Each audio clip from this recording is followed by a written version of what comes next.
ஒரு தடவை நாரதர் ஒரு தெரு வழியா போய்கிட்டு இருந்தார். வழியில ஒருத்தர் வேத சாஸ்திரம்லாம் படிச்சுக்கிட்டு உட்காந்துருந்தார். அவர் நாரதரை பார்த்து எங்க போயிட்டு இருக்கிறீங்கன்னு கேட்டார். கடவுளை பார்த்துட்டு வரலாம்னு போயிட்டு இருக்கிறேன் அப்படின்னார் நாரதர். அப்படின்னா அவர்கிட்ட எனக்கு எப்போ முக்தி கிடைக்கும்னு கேட்டுட்டு வாங்களேன் அப்படின்னார் இவர். சரி கேட்டு வரேன் அப்படின்னு சொல்லிவிட்டு நாரதர் நடந்தார்.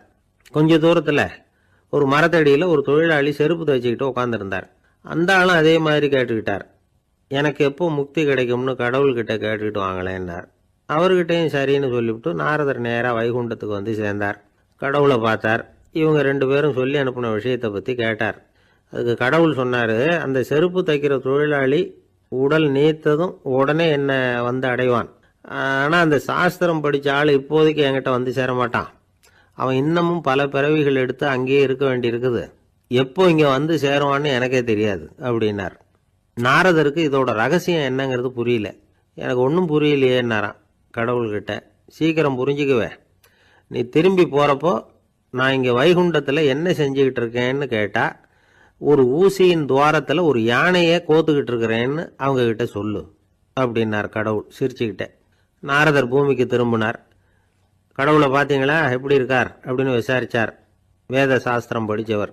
ஓ பகவானா, அவர் யானையை ஊசியின் காதில் நுழைச்சிக்கிட்டு இருக்கிறார் பார்த்தேன்னார் நாரதர்.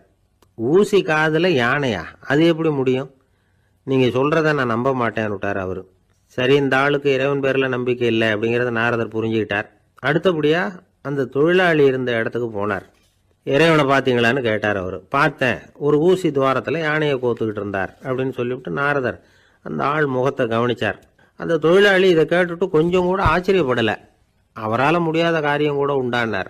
என்ன இப்படி சொல்கிற? ஊசியின் துவாரத்தில் யானையை கோக்க முடியும்னு நீ நம்புறியா அப்படின்னு கேட்டார் நாரதர். நிச்சயமாக நம்புறேன்னார் அவர். அது எப்படி அப்படின்னு கேட்டார் இவர். இதோ பாருங்க, நான் இந்த ஆலமரத்தடியில் தான் தினமும் உட்காந்துருக்கிறேன்.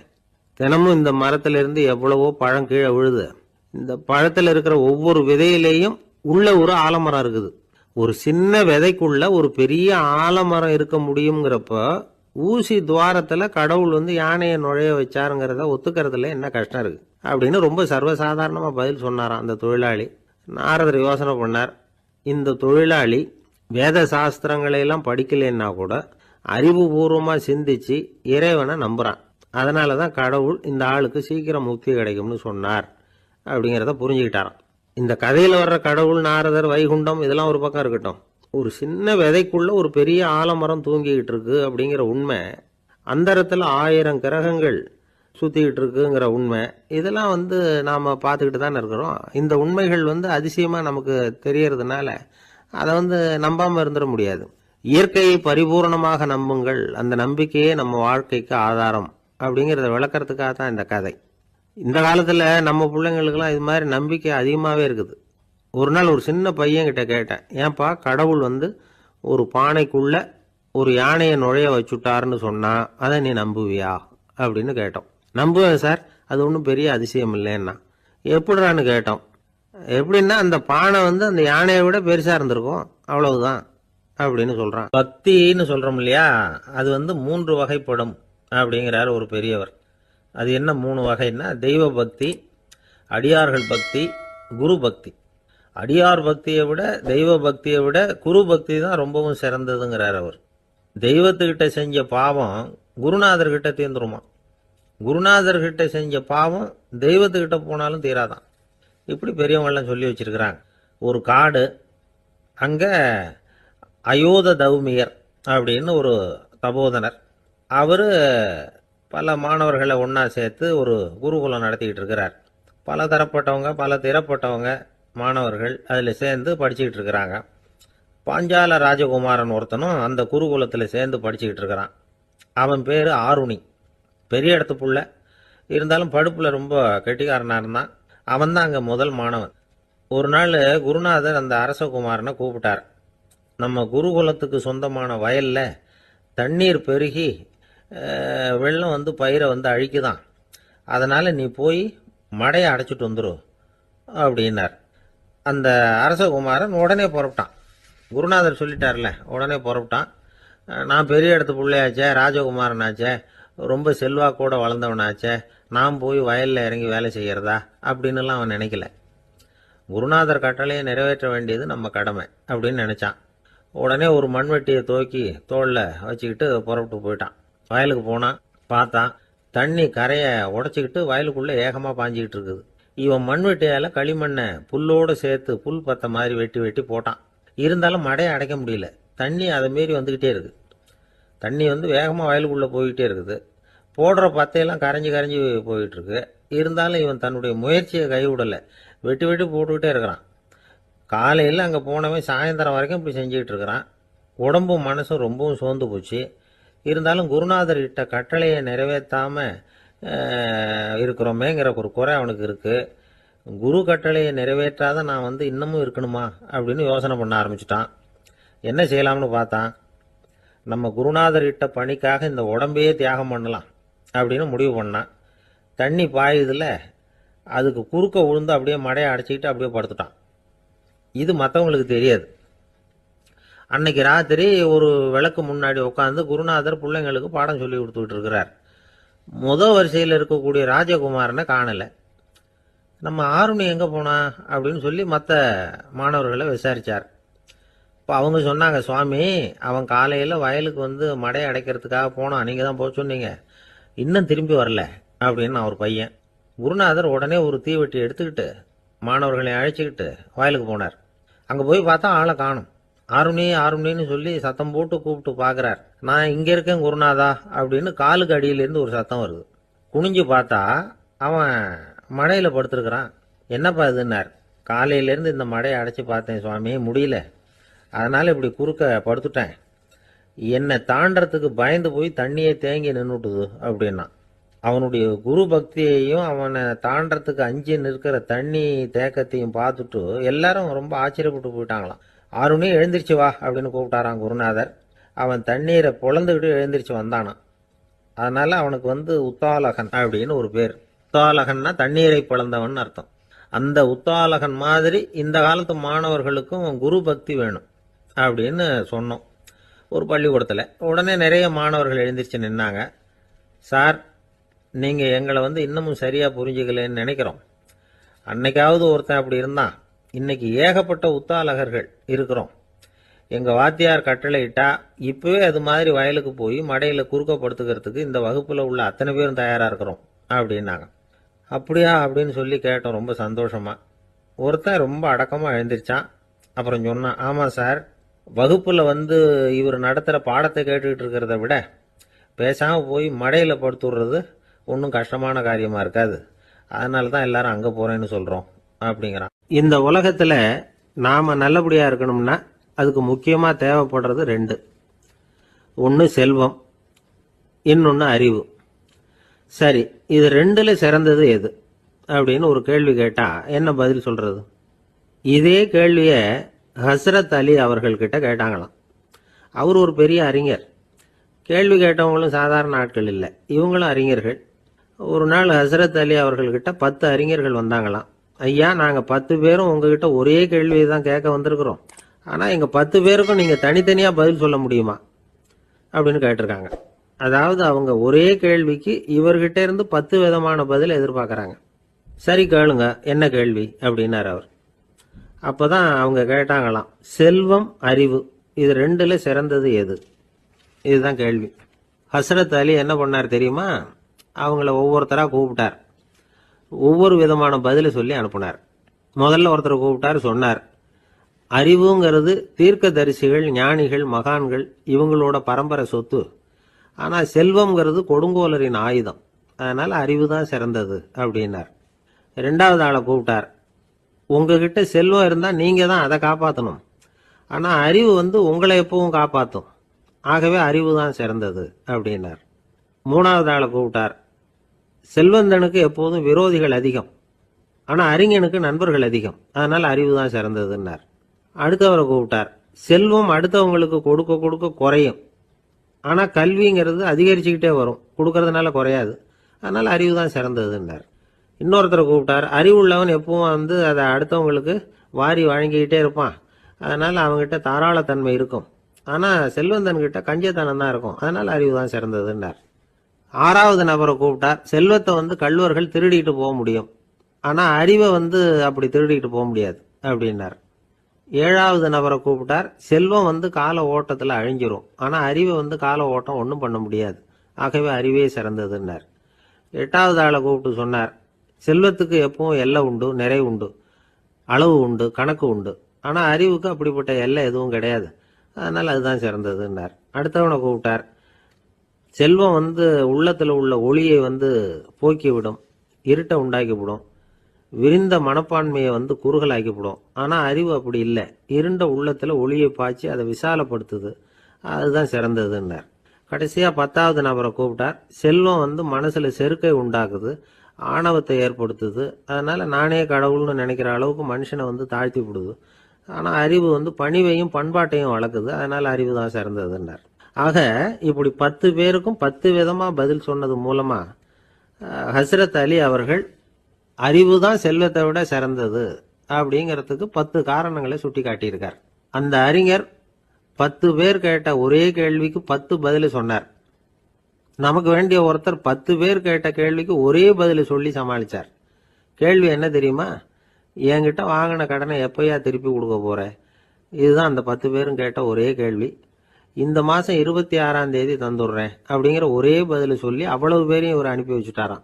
எல்லாரும் போனதுக்கு அப்புறம் இவரை தனியாக கூப்பிட்டு கேட்டிருக்கிறாங்க, அது என்ன சார் கணக்கு, 26ஆம் தேதி அன்னைக்கு என்ன அதிசயம் நடக்க போகுது அப்படின்னு கேட்டிருக்காங்க. அதிசயம் அன்னைக்கு இல்லை, அதுக்கு முத நாளே நடக்க போகுதுன்னாராம். விவரமாக சொல்லுங்கன்னு இருக்காங்க. வேற ஒன்றும் இல்லைங்க, 26ஆம் தேதி தானே எல்லாரையும் வர சொல்லியிருக்கிறேன், அதுக்கு முத நாளே நான் புறப்பட்டு தலைமறைவாயிட போகிறேன் அப்படின்னாராம் ரொம்ப பெருமையாக. ஒரு ஊரில் ஒரு ராஜா இருந்தார். அவர் ஒரு பூனை வளர்த்தார். ரொம்ப செல்லமாக அவர் அந்த பூனையை வளர்த்தார். அவர் என்ன பண்ணுவார் தெரியுமா? இரவு நேரத்தில் அந்த பூனையோட தலையில் ஒரு விளக்க வச்சிருவார். அந்த பூனை ரொம்ப ஜாக்கிரதையாக அந்த விளக்கு கீழே விழுந்துடாமல் பார்த்துக்கும். தலையை ஆட்டாமல் ரொம்ப நிதானமாக ராஜா பின்னாடி நடந்து போய்கிட்டே இருக்கும். அந்த விளக்கு வெளிச்சத்தில் எல்லா வேலைகளையும் செஞ்சிருவார். கையில் ஒரு விளக்கை தனியாக எடுத்துகிட்டு போக வேண்டிய அவசியமே இல்லை. விளக்கை தூக்கிட்டு போகிற வேலையை அந்த பூனை பார்த்துக்கும். அதனால் ராஜாவுக்கு அந்த பூனை மேலே ரொம்ப பிரியம்.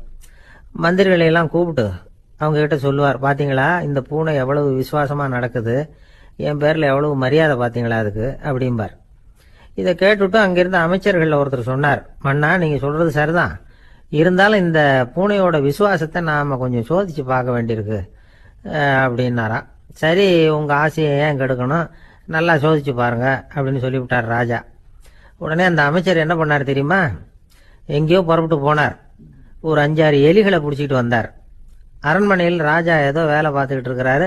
பக்கத்தில் அந்த பூனை ரொம்ப பணிவாக நின்றுக்கிட்டு இருக்குது. அது தலையில் விளக்கு எரிஞ்சிக்கிட்டு இருக்கு. அமைச்சர் தான் பிடிச்சிட்டு வந்த எலிகளை அந்த பூனை பார்வையில் படுறது மாதிரி எதிரில் விட்டார். அந்த எலிகள்லாம் அங்கேயும் இங்கேயும் ஓட ஆரம்பிச்சுது.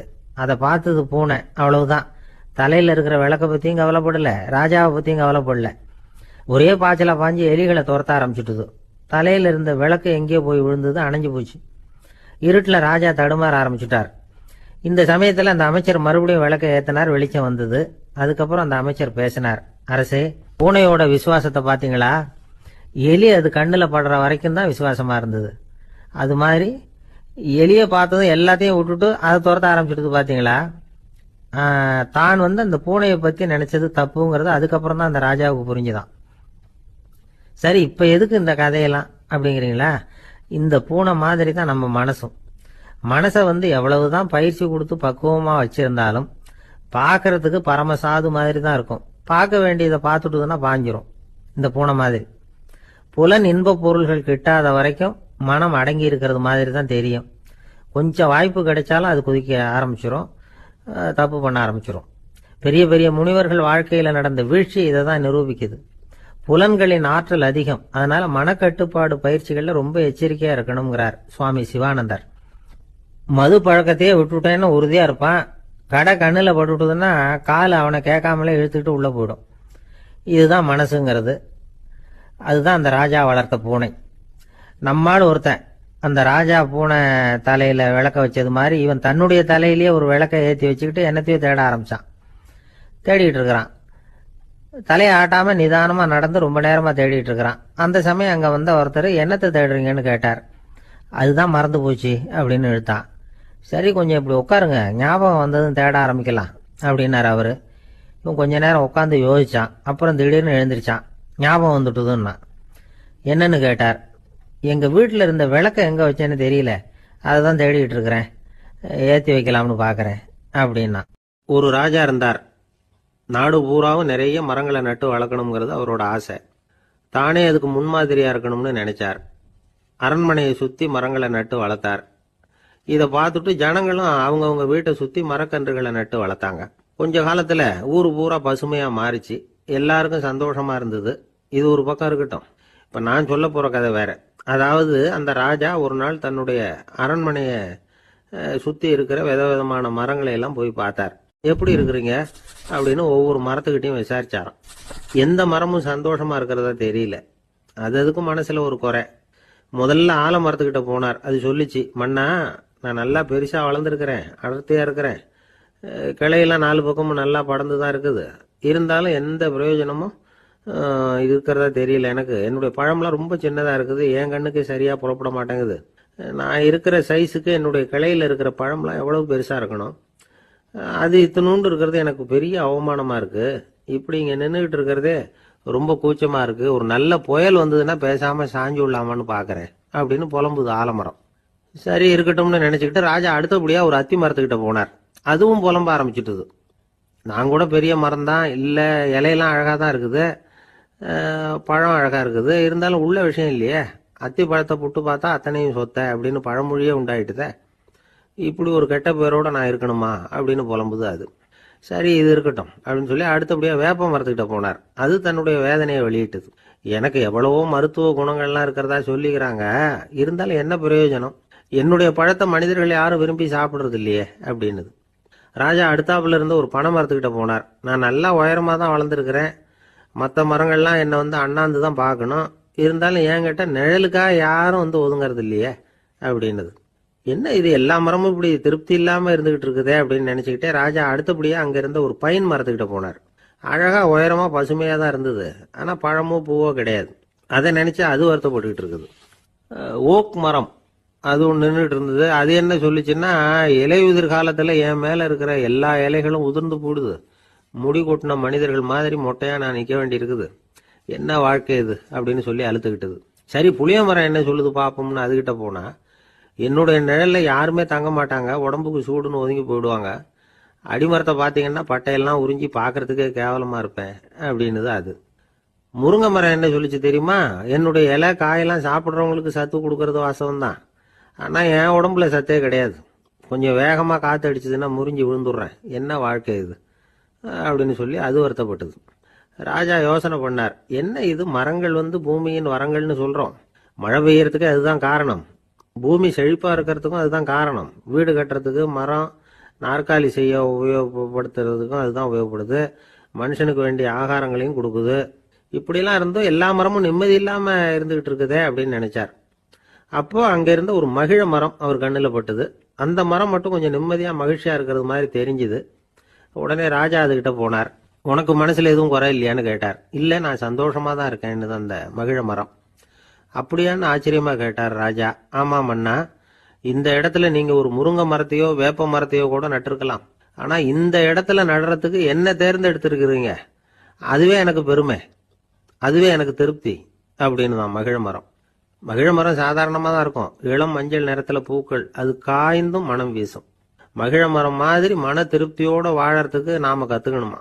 நாம் இந்த உலகத்தில் ஒரு நாயாவோ நரியாவோ கூட பிறந்திருக்கலாம், மனுஷனாக பிறந்திருக்கிறோம், அதுவே பெருமை தானே. இந்த நிறைவு தான் மகிழ்ச்சியின் ரகசியம். ஒரு பையன் அப்பா கிட்ட போய், அப்பா நீங்கள் இந்த உலகத்தில் ஒரு மனுஷனாக பிறந்தது என்னோட அதிர்ஷ்டம் நானா. ஏண்டா அப்படி சொல்கிறேன்னு இருக்கார் அப்பா. நீங்கள் ஒரு கரடியாக பிறந்திருந்தா இந்நேரம் நானும் ஒரு கரடி குட்டியாக தானே இருந்திருப்பேன் அப்படின்னு நானா பையன். ஒரு ஊரில் ஒரு குரு இருந்தார், ஜென் குரு. அவரை தேடிட்டு ஒரு மன்னர் வந்தார். வந்தவர் ஜப்பான் மன்னர். தோட்டக்கலையை பற்றி தெரிஞ்சுட்டு போகிறதுக்காக அவர் வந்தார். எப்படி தோட்டம் அமைக்கிறது அப்படிங்கிறத பற்றி அந்த குரு விவரமாக சொல்லி கொடுத்தாரு. ஒரு நாள் 2 நாள் இல்லை, 3 வருஷம் கற்றுக் கொடுத்தார். அதுக்கப்புறம் சொன்னார், நான் கற்றுக் கொடுத்துட்டேன், இனிமேல் நீங்கள் போகலாம், போய் தோட்டம் அமைக்கலாம், அதுதான் உங்களுக்கு பரிசை. தோட்டம் அமைச்ச பிறகு சொல்லி அனுப்புங்க, நான் வந்து பார்க்குறேன், நீங்கள் இங்கே என்னவெல்லாம் கற்றுக்கிட்டீங்களோ அதையெல்லாம் அங்கே செயல்முறையில் செஞ்சு காட்டுங்க அப்படின்னு சொல்லி அனுப்பி வச்சார். மன்னர் போனார். அரண்மனைக்கு பக்கத்திலேயே ஒரு பெரிய தோட்டத்தை உண்டு பண்ணினார். அழகான மரங்களையும் செடிகளையும் உருவாக்கினார். கிட்டத்தட்ட 1000 தோட்டக்காரர்களை பயன்படுத்தி 3 வருஷங்கள் முயற்சி பண்ணி அந்த அழகான தோட்டத்தை உருவாக்கினார். குரு கிட்ட இருந்து செய்தி வந்தது, நாளைக்கு வந்து தோட்டத்தை பார்க்கறேன் அப்படின்னு. மன்னர் உடனே சுறுசுறுப்பாயிட்டார். முதல் நாளே தோட்டத்தை சுத்தப்படுத்தினார். ராத்திரி பூரா யாரும் தூங்கல. எல்லாருக்கும் தோட்டத்தை ஒழுங்குபடுத்துற வேலை. அது அந்தந்த இடத்துல ஒழுங்கா இருக்குதா அப்படின்னு சரி பார்த்தாங்க. ஒரு தவறும் இல்லாத வகையில் அதை ஒழுங்குபடுத்தினாங்க. மறுநாள் குரு வந்தார், தோட்டத்தை பார்த்தார். அவருக்கு கோபம் வந்துட்டுது. மன்னருக்கு ஆச்சரியம், எப்பவும் சிரிச்சுக்கிட்டே இருக்கிறவர் இப்போ இப்படி இருக்கிறாரே அப்படின்னு. மெதுவா குரு கிட்ட போய் எல்லாம் சரியா தானே இருக்குது அப்படின்னார். எல்லாம் சரிதான், ஆனாலும் எங்கே அந்த பொன்னிற காற்று அப்படின்னார். உதிர்ந்த இலைகள், பொன் மஞ்சள் நிற இலைகள் காற்றில் அப்படி புரண்டு ஓடுவதை நான் பார்க்க முடியவில்லையே அப்படின்னாராம். அது இல்லாம இந்த தோட்டம் உயிரோட்டம் உள்ளதா இருக்காது, இதுல பாடல் இல்லை, ஆடல் இல்லை, அதெல்லாம் இல்லாம இந்த தோட்டம் ரொம்பவும் செயற்கையா தெரியுதேன்னாராம். மன்னர் இப்பதான் யோசனை பண்ணார். கீழே கிடந்த காஞ்சி போன இலைகள் மட்டும் இல்ல, மரத்துல இருந்த காஞ்சி போன இலைகளையும் அப்புறப்படுத்தி சுத்தமா வச்சிருக்கிறார். இறப்பும் வாழ்க்கையினுடைய ஒரு பகுதி தான். மரணம்ங்கிறது வாழ்க்கைக்கு எதிரானது அல்ல, அதை நிரப்பும் ஒரு பகுதி தான் அது.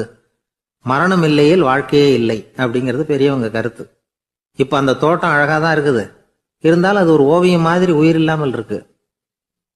குரு ஒரு வாளியை கையில எடுத்துக்கிட்டார். தோட்டத்தை விட்டு வெளியில போனார். ஏற்கனவே வீசி எறிந்த அந்த சருகுகளை எல்லாம் அள்ளி கொண்டுகிட்டு வந்தார். உள்ள எல்லா இடங்கள்லயும் அதை வீசினார். உடனே காத்து அந்த காய்ந்த சருகுகளையும் பழுத்த இலைகளையும் அசைக்க ஆரம்பிச்சுட்டுது. இப்போ அங்க சலசல சத்தம், சங்கீதம், இலைகளின் நடனம், ஓவியம் மாதிரி இருந்த அந்த தோட்டத்துக்கு இப்போ உயிர் வந்துட்டுது. இதுதான் அந்த பொன்னான காற்று அப்படின்னாராம் குரு. மன்னருக்கு புரிஞ்சுது. மிகப்பெரிய ஜென் கேள்வி ஒன்று உண்டு. உம்மான் அப்படிங்கிற ஒரு பெரிய குருவை பார்த்து துறவி ஒருத்தர் கேட்டாராம், இலைகள் எல்லாம் கீழே விழுந்து மரங்கள் மொட்டையாக இருக்கும் பொழுது என்ன நடக்கும்? இதுதான் கேள்வி. இதுக்கு உம்மான் சொன்ன பதில் பொன்னான காற்று, தி கோல்டன் விண்ட் அப்படின்னாராம். இதுக்கு என்ன விளக்கம்னா, உன்னுடைய எண்ணங்கள் எல்லாம் உன்னுடைய மனசிலிருந்து கீழே விழுந்து உனது உள்ளுணர்வானது மொட்டையாக நிற்கும் நிலைதான் அது. உனது வேர்களின் அருகில் காற்று வீசுகிறது. எல்லா எண்ணங்களும் உன்னிலிருந்து வெகு தூரத்துக்கு புரண்டு கொண்டே சென்று விடுகிறது. நீ அவற்றை கடந்து விட்டால் நீ அவைகளுக்கெல்லாம் மேலெழுந்து கீழே பார்ப்பவனைப் போல நிற்க ஆரம்பித்து விடுவாய். அதுதான் தியானம் என்பது அப்படின்னு சொல்றாங்க. தியானம்ங்கிறது எண்ணத்துக்கு எதிரானது இல்லை. தியானம்ங்கிறது எண்ணங்களை கடந்து செல்வதுதான். அதுக்கப்புறம் நாம பொன்னிற காற்றுல ஆட ஆரம்பிச்சிருவோம். இதுதான் பெரியவர்கள் சொல்றது. என்கிட்ட ஒருத்தர் தோட்டம் அமைக்கணும்னு யோசனை கேட்டு வந்தார். எல்லாம் சொல்லி கொடுத்தேன். செடிகள்லாம் செழிப்பா வளரணும்னா வேர் காயாம பார்த்துக்குங்க, தினமும் தண்ணி விடுங்க அப்படின்னு சொல்லி அனுப்பி வச்சேன். 1 மாசம் கழிச்சு ஒரு தோட்டத்தை பார்க்கறதுக்காக போனேன். போய் பார்த்தா எல்லா செடியும் வாடி கிடக்குது. என்னங்க இப்படி பண்ணிவிட்டீங்கன்னு. நீங்க சொன்னபடிதான் செஞ்சேன்னார். என்ன செஞ்சீங்கன்னு கேட்டேன். வேறு காயாம பார்த்துக்க சொன்னீங்க, தினமும் ஒரு தடவை எல்லா செடியையும் ஒவ்வொன்றா பிடுங்கி பார்த்து வேறு காயாம இருக்கா அப்படின்னு பார்த்துட்டு அதுக்கப்புறம் தண்ணி பாய்ச்சனே, அவ்வளவுதான் அப்படின்னார். ஒரு கடைக்கு போனேன். 5 ரூபா பணத்தை எடுத்து கொடுத்தேன். ஒரு தினசரி பத்திரிகையை கேட்டேன். அவரு உடனே அங்கே அடுக்கி வச்சிருந்த பத்திரிகையில் ஒன்று எடுத்து என் கையில் கொடுத்தார். வாங்கிக்கிட்டேன். மீதி பணத்தை எடுத்தார். அதையும் என் கையில் கொடுக்கணும்ல, கொடுக்கல. எதிரில் இருந்த பலகையில் வச்சு எடுத்துக்க சொன்னார். எப்பவும் அவர் அப்படி தான் பண்ணுவார். நானும் எடுத்துக்கிட்டு வந்துடுவேன். இவர் ஏன் இப்படி பண்ணுறாருங்கிறது எனக்கு ரொம்ப நாளாக ஒரு சந்தேகம். ஒரு நாள் அவர்கிட்டயே இதை கேட்டுவிட்டேன். ஏங்க, நீங்கள் உங்கள் கடைக்கு பொருள்கள் வாங்குறவங்களுக்கு நீங்கள் பாக்கி சில்லறையை கொடுக்குறப்போ பலகையில் வச்சு விட்றீங்க, கையில் கொடுக்க மாட்டேங்கிறீங்களே, ஏன் அப்படின்னு கேட்டேன். காசை கையில் கொடுத்தா நம்மகிட்ட இருக்கிற லட்சுமி போயிடுவா சார் அப்படின்னார். அதாவது பணம் செலவாயிடும் அப்படின்னு அர்த்தமா. இன்னொரு நண்பர், அவர் ஒரு நாள் வழக்கத்துக்கு மாறா ரொம்ப சோகமா உட்காந்துருக்கிறார். ஏங்க என்னாச்சு, ஏன் இப்படி கப்பலே கவிழ்ந்தது மாதிரி உட்காந்துருக்கிறீங்க அப்படின்னு கேட்டேன். கப்பலே கவிழ்ந்திருந்தா கூட நான் இப்படி கவலைப்பட மாட்டேன் சார், வேற ஒன்று நடந்து போச்சுன்னார். என்னன்னு கேட்டேன். என் உச்சந்தலையில பள்ளி ஒன்று விழுந்துட்டுதுன்னார். அதுக்காகவா இப்படி அப்படின்னு ஆச்சரியப்பட்டேன். ஆமாங்க, பள்ளி உச்சந்தலையில் விழுந்தா பலன் என்னன்னு பஞ்சாங்கத்தில் பார்த்தேன், மரணம்னு போட்டிருக்கு அப்படின்னு சொல்லிவிட்டு அவர் தொடர்ந்து கவலைப்பட ஆரம்பிச்சிட்டார். இப்படியும் ஒருத்தர், என் கூட வேலை பார்க்குற ஒருத்தர் எப்படி தெரியுமா, தினமும் வலது காலை வச்சு தான் ஆஃபீஸுக்கு உள்ள நுழைவார். என்னைக்காவது தவறுதலாக இடது காலை வச்சு உள்ள வந்துட்டார்னா அன்னைக்கு பூரா மனசு சங்கடப்படுவார். எந்த வேலையும் சரியாக ஓடாது. கேரம் போர்டு ஆடுற ஒருத்தர் எப்போ ஆட உட்காந்தாலும் ஸ்ட்ரைக்கரை கை தவறி கீழே விழுற மாதிரி பண்ணி அதுக்கப்புறம் அதை எடுத்துக்கிட்டு ஆட உட்காருவார். ஏன்னா எப்போ ஒரு தடவை நிஜமாவே அது கை தவறி கீழே விழுந்திருக்குது. அன்னைக்கு பிரமாதமா ஜெயிச்சுட்டார். உடனே ஒரு முடிவுக்கு வந்துட்டார், கை தவறுனா லாபம் அப்படின்னு. அதுக்கப்புறம் அதையே பழக்கமாக்கிக்கிட்டார். பூனை குறுக்க போனா சகனம் சரியில்லைன்னு நினைக்கிறவங்க உண்டு. ஆனா ஒருத்தர் எப்படி தெரியுமா, அவர் வெளியில கிளம்புற சமயம் பக்கத்து வீட்டு ரேடியோவில் மியாவ் மியாவ் பூனை குட்டின்னு பாட்டு சத்தம் கேட்டா கூட போதும், சகனம் சரியில்லைன்னு பிரயாணத்தை கேன்சல் பண்ணி விடுவார். இப்ப இவ்வளவும் எதுக்கு சொல்றோம்னா, அளவுக்கு மீறின சகுன நம்பிக்கைகள் இருக்கு பாருங்க, இதோட பயமும் சேர்ந்துகிட்டதுன்னு வச்சுக்கோங்க, இது ஒருத்தருடைய மனநிலையை பாதிச்சிடும். இது உளவியல் நிபுணர்கள் சொல்ற கருத்து. வாழ்க்கையே தடுமாற வச்சிரும். பாதுகாப்பு இல்லாத உணர்வு, ஒரு விதமான டிப்ரெஷன் மனநிலை, இதெல்லாம் தான் இதுக்கு காரணமா அமையலாம். சில பேர் காய்கறி நறுக்க கத்திய கையில் எடுத்தா கூட நேரம் சரியா இருக்கா அப்படின்னு பார்த்துட்டு தான் வேலையை ஆரம்பிக்கிறது வழக்கம். அறிவு தான் மனசுக்கு வாத்தியாரா இருக்கணும், அப்பதான் வாழ்க்கை நிம்மதியா இருக்கும். அறிவு மனசு சொல்றபடியெல்லாம் கேட்க ஆரம்பிச்சுட்டுதுன்னா இடைஞ்சல் தான். ஒருத்தருக்கு 7ஆம் நம்பர் தான் ராசியான நம்பராம். 7ஆம் தேதி தான் எந்த காரியத்தையும் ஆரம்பிப்பாராம். 7 எழுத்து வர்றது மாதிரி பேரை மாத்தி வச்சுக்கிட்டார். 7 மணிக்கு தான் தினமும் எழுந்திருப்பார். 7ஆம் நம்பர் வீட்டில் தான் குடியிருக்கார். கல்யாணம் கூட 7ஆம் தேதி தான் பண்ணிக்கிட்டார். அவர் ஒரு நாள் குதிரை பந்தயத்துக்கு போனாராம். குதிரையோட பேரையெல்லாம் பார்த்தார். ஒரு குதிரையோட பேர் 7 எழுத்துல அமைஞ்சிருந்தது. 7 தானே இவருக்கு அதிர்ஷ்ட நம்பர். அதனால உடனே அது பேர்ல பணத்தை கட்டினார். பந்தயம் நடந்தது. என்ன சார் ஆச்சுன்னு கேட்டாங்க. நான் பணம் கட்டின அந்த என்னோட குதிரை 7ஆவதா சேர்ந்தது சார் அப்படின்னாராம் சோகமா. துருக்மேனியாவில் அஷ்காபாத் அப்படின்னு ஒரு நகரத்தில் ஒரு புவியியல் விஞ்ஞானி இருந்தார். அவரு ஒரு நாய்க்குட்டி வளர்த்தார். ஒரு நாள் முன்னிரவு நேரம் ஒரு மேஜைக்கு முன்னாடி உட்காந்து அந்த விஞ்ஞானி ஏதோ கணக்கு போட்டுக்கிட்டு இருக்கிறார். அவருக்கு ஒரு சின்ன பெண் குழந்தை, அது தொட்டிலில் தூங்கிட்டு இருக்குது. அந்த நாய்க்குட்டியும் ஒரு மூலையில் படுத்து அது பாட்டுக்கு தூங்கிட்டு இருந்தது. ஒரே அமைதி. அந்த நேரத்தில் திடீர்னு அந்த நாய்க்குட்டி துள்ளி எழுந்திரிச்சது. நேராக குழந்தைகிட்ட ஓடிச்சு. அந்த குழந்தைய அது போட்டிருந்த ட்ரெஸ்ஸோட சேர்த்து கவ்வி தூக்குச்சு. தூக்கிக்கிட்டு வாசல் பக்கம் ஓடிச்சு. நாய்க்குட்டி குழந்தைய கவ்வி தூக்க முடியுமாங்கிற சந்தேகம் உங்களுக்கு இல்லையா? நீங்கள் நம்ம ஊர் நாய்க்குட்டியவே பார்த்து பழக்கப்பட்டிருக்கீங்க, அதனால் நம்புறதுக்கு சிரமமாக இருக்கும். அந்த ஊர்ல எல்லாம் அது ரொம்ப ஸ்ட்ராங்காக இருக்கும், ஒரு ஏதோ கண்ணுக்குட்டி மாதிரி இருக்கும். விஞ்ஞானி அதை பார்த்துட்டார். உடனே அந்த நாய்க்கு வெறி பிடிச்சிட்டுதுன்னு முடிவு பண்ணிட்டு தன்னோட கை துப்பாக்கி எடுத்துக்கிட்டு ஓடி வந்தார். அவர் வெளியில நாய்க்குட்டி எங்க அப்படின்னு பார்த்து தேடுறார். அந்த நேரத்தில் அந்த வீடு இடிஞ்சு விழுது. காரணம் பூமி அதிர்ச்சி. இப்படி பூமி அதிர்ச்சி உண்டாக போகுதுங்கிறது அந்த நாய்க்குட்டிக்கு முன்னாடியே தெரிஞ்சு போச்சு. அதுதான் குழந்தைய தூக்கிட்டு வெளியில ஓடி வந்திருக்குது. அது மூலமா அந்த குடும்பத்தையே காப்பாத்தி இருக்குது அந்த நாய்க்குட்டி. இந்த சம்பவம் நடக்கிறதுக்கு 3 நாளைக்கு முன்னாடியே சில பிராணிகளுக்கு இப்படி நடக்க போகுதுங்கிறது தெரிஞ்சிருக்குதான். ஆமா, அந்த நகரத்துல 3 நாளைக்கு முன்னாடியே பாம்பு, பல்லி இதெல்லாம் அது தங்கியிருந்த வலையை விட்டு வெளியில ஓடி வந்துட்டுது. அதே மாதிரி அங்க இருந்த புறாவெல்லாம் பறந்து போயிடுச்சான். இதே மாதிரி யுகோஸ்லோவியாவில் கூட ஒரு நகரம், அங்க ஒரு நாள் ராத்திரி ஒரு மிருக காட்சி சாலையில திடீர்னு ஒரு பெரிய கலவரம், கூச்சல், குழப்பம். அங்க இருந்த கழுதை, புலி, யானை, பறவை எல்லாம் கண்ணாபின்னான்னு கத்த ஆரம்பிச்சுட்டுது. நீர் யானை அதுக்குன்னு போடப்பட்டிருந்த தடுப்பையே தாண்டி குதிச்சு வெளியில வந்துட்டுதான். மறுநாள் தான் எல்லாருக்கும் விஷயம் புரிஞ்சுது. அடுத்த நாள் காலையில அங்க பூமி அதிர்ச்சி உண்டாயிட்டுது. இப்ப பாருங்க, அதாவது மனுஷனை போய் தீர்க்க தரிசி அது இதுன்னு சொல்லிட்டு இருக்கிறோம். இவனை விட அது பரவாயில்லைன்னு தோணுது. அதாவது மிருகங்கள் ஒன்று நடக்க போகுதுங்கிறத முன்னாடியே புரிஞ்சுக்குதே. சரி, இதெல்லாம் எப்படி அது முன்கூட்டி புரிஞ்சுக்குது? அதுதான் படைப்பு ரகசியம். அதை கண்டுபிடிக்கிறதுக்கு தான் மனுஷன் ஆராய்ச்சி பண்ணிட்டு இருக்கிறான். விஞ்ஞானிகளோட ஆராய்ச்சியெல்லாம் ஒரு பக்கம் இருக்கட்டும், வீட்டுக்குள்ளேயே சில ஆராய்ச்சி பண்ணி பாருங்களேன். இப்ப சில யோசனை சொல்லி அதை சோதனை பண்ணி பாருங்க அப்படின்னு ஒருத்தர் சொன்னாராம். அதாவது இப்ப மழை வருமா வராதா அப்படின்னு தெரிஞ்சுக்கணுமா, உடனே ஒரு பூனைக்குட்டி பின்னாடியே மெதுவா போய் அது என்ன செய்யுதுன்னு கவனிச்சு பார்க்கணும். பூனைக்குட்டி தன்னோட பாதத்தினால சுகத்துல அப்படி கீறிக்கிட்டு இருக்கும். அப்படி கீறினா கண்டிப்பா மழை வரும். சில சமயம் பூனைக்குட்டி அப்படியே மல்லாந்து படுத்துக்கிட்டு பாதத்தை உயர தூக்கும், அப்படியும் புரளும். இப்படி செஞ்சதுன்னா அன்னைக்கும் மழை இருக்காது. அதனால முன்னாடி இருந்தது மழை வர்றதுக்கு அறிகுறி, இது மழை இல்லைங்கிறதுக்கு அறிகுறி. பறவைகள், பிராணிகள் இதுகளோட நடவடிக்கைகளை பார்த்துட்டு அதையெல்லாம் அடிப்படையாக வச்சு தான் காலநிலையை கண்டுபிடிக்கிற கருவிகளை கண்டுபிடிச்சிருக்கிறாங்க. வாத்து இருக்குல்ல, சில சமயம் தன்னோட அழகை தன்னோட இறகுகளில் அப்படியே புதைச்சிக்கும். அப்படி செஞ்சா குளிர்காலம் வரப்போகுதுன்னு அர்த்தம். பருவநிலை குளிரா மாறப்போகுதுங்கிறதுக்கு இதுதான் அறிகுறி. சிட்டுக்குருவி இருக்குதுல்ல, அதெல்லாம் புழுதியில உழுந்து புரளும், சிறகுகளை படபடன்னு அடிச்சுக்கும். அப்படி செஞ்சா மழை வரப்போகுதுன்னு அர்த்தம். ஒன்று மட்டும் நாம நல்லா தெரிஞ்சுக்கணும், இயற்கையின் சீற்றம்னு சொல்றோம் இல்லையா, இயற்கை ஏன் நம்ம மேல கோவப்படுது? இயற்கையை நாம அனுசரித்து போறதில்ல, அதனால கோவப்படுது. காடுகளை அழிக்கப்படாது, விலங்குகளை கொல்லக்கூடாது, இயற்கை ஏற்படுத்தி வச்சிருக்கிற சமநிலையை கெடுக்கக்கூடாது. அதை புரிஞ்சுக்கிட்டு வாழ்ந்தோம்னா பூமியும் நடுங்காது, நாமளும் நடுங்க வேண்டிய அவசியம் இருக்காது.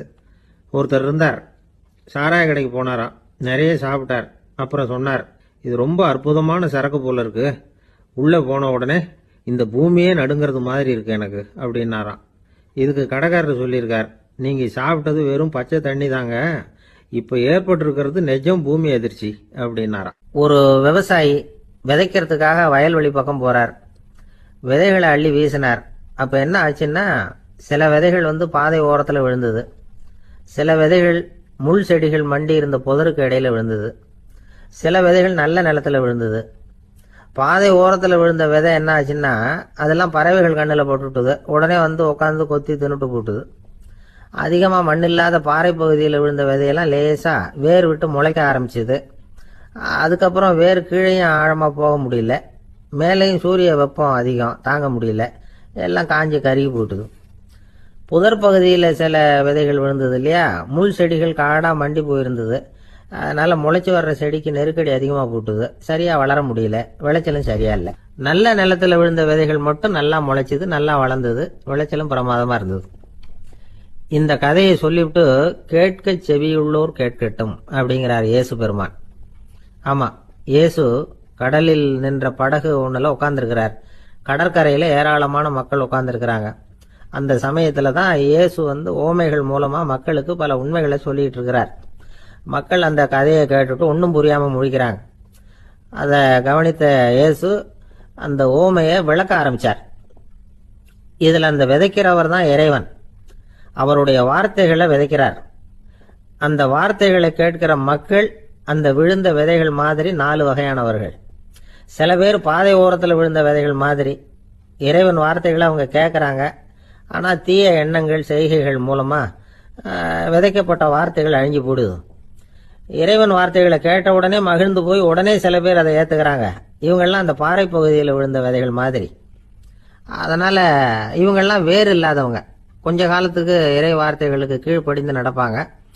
அதனால் ஏதாவது இடைஞ்சல் ஏற்பட்டால் உடனே தடுமாறுவாங்க, தங்கள்கிட்ட இருக்கிற நல்ல பண்புகளை விட்டுட்டு பாவ வழிகளுக்கு போயிடுவாங்க. முள் செடிகளுக்கு இடையில விழுந்த விதைகள் மாதிரி உள்ளவங்க யாருன்னா, இவங்களுக்கு உலக கவலை உண்டு, செல்வத்தின் மீது மயக்கம் உடையவர்கள். உலக ஆசைகள் இவங்களுக்குள்ள பூந்துடுறதுனால அங்கே இருக்கிற நல்ல பண்புகள் மறைஞ்சு போயிடுது. அதனால் அவங்களும் உபயோகம் இல்லாதவங்களா ஆயிடுறாங்க.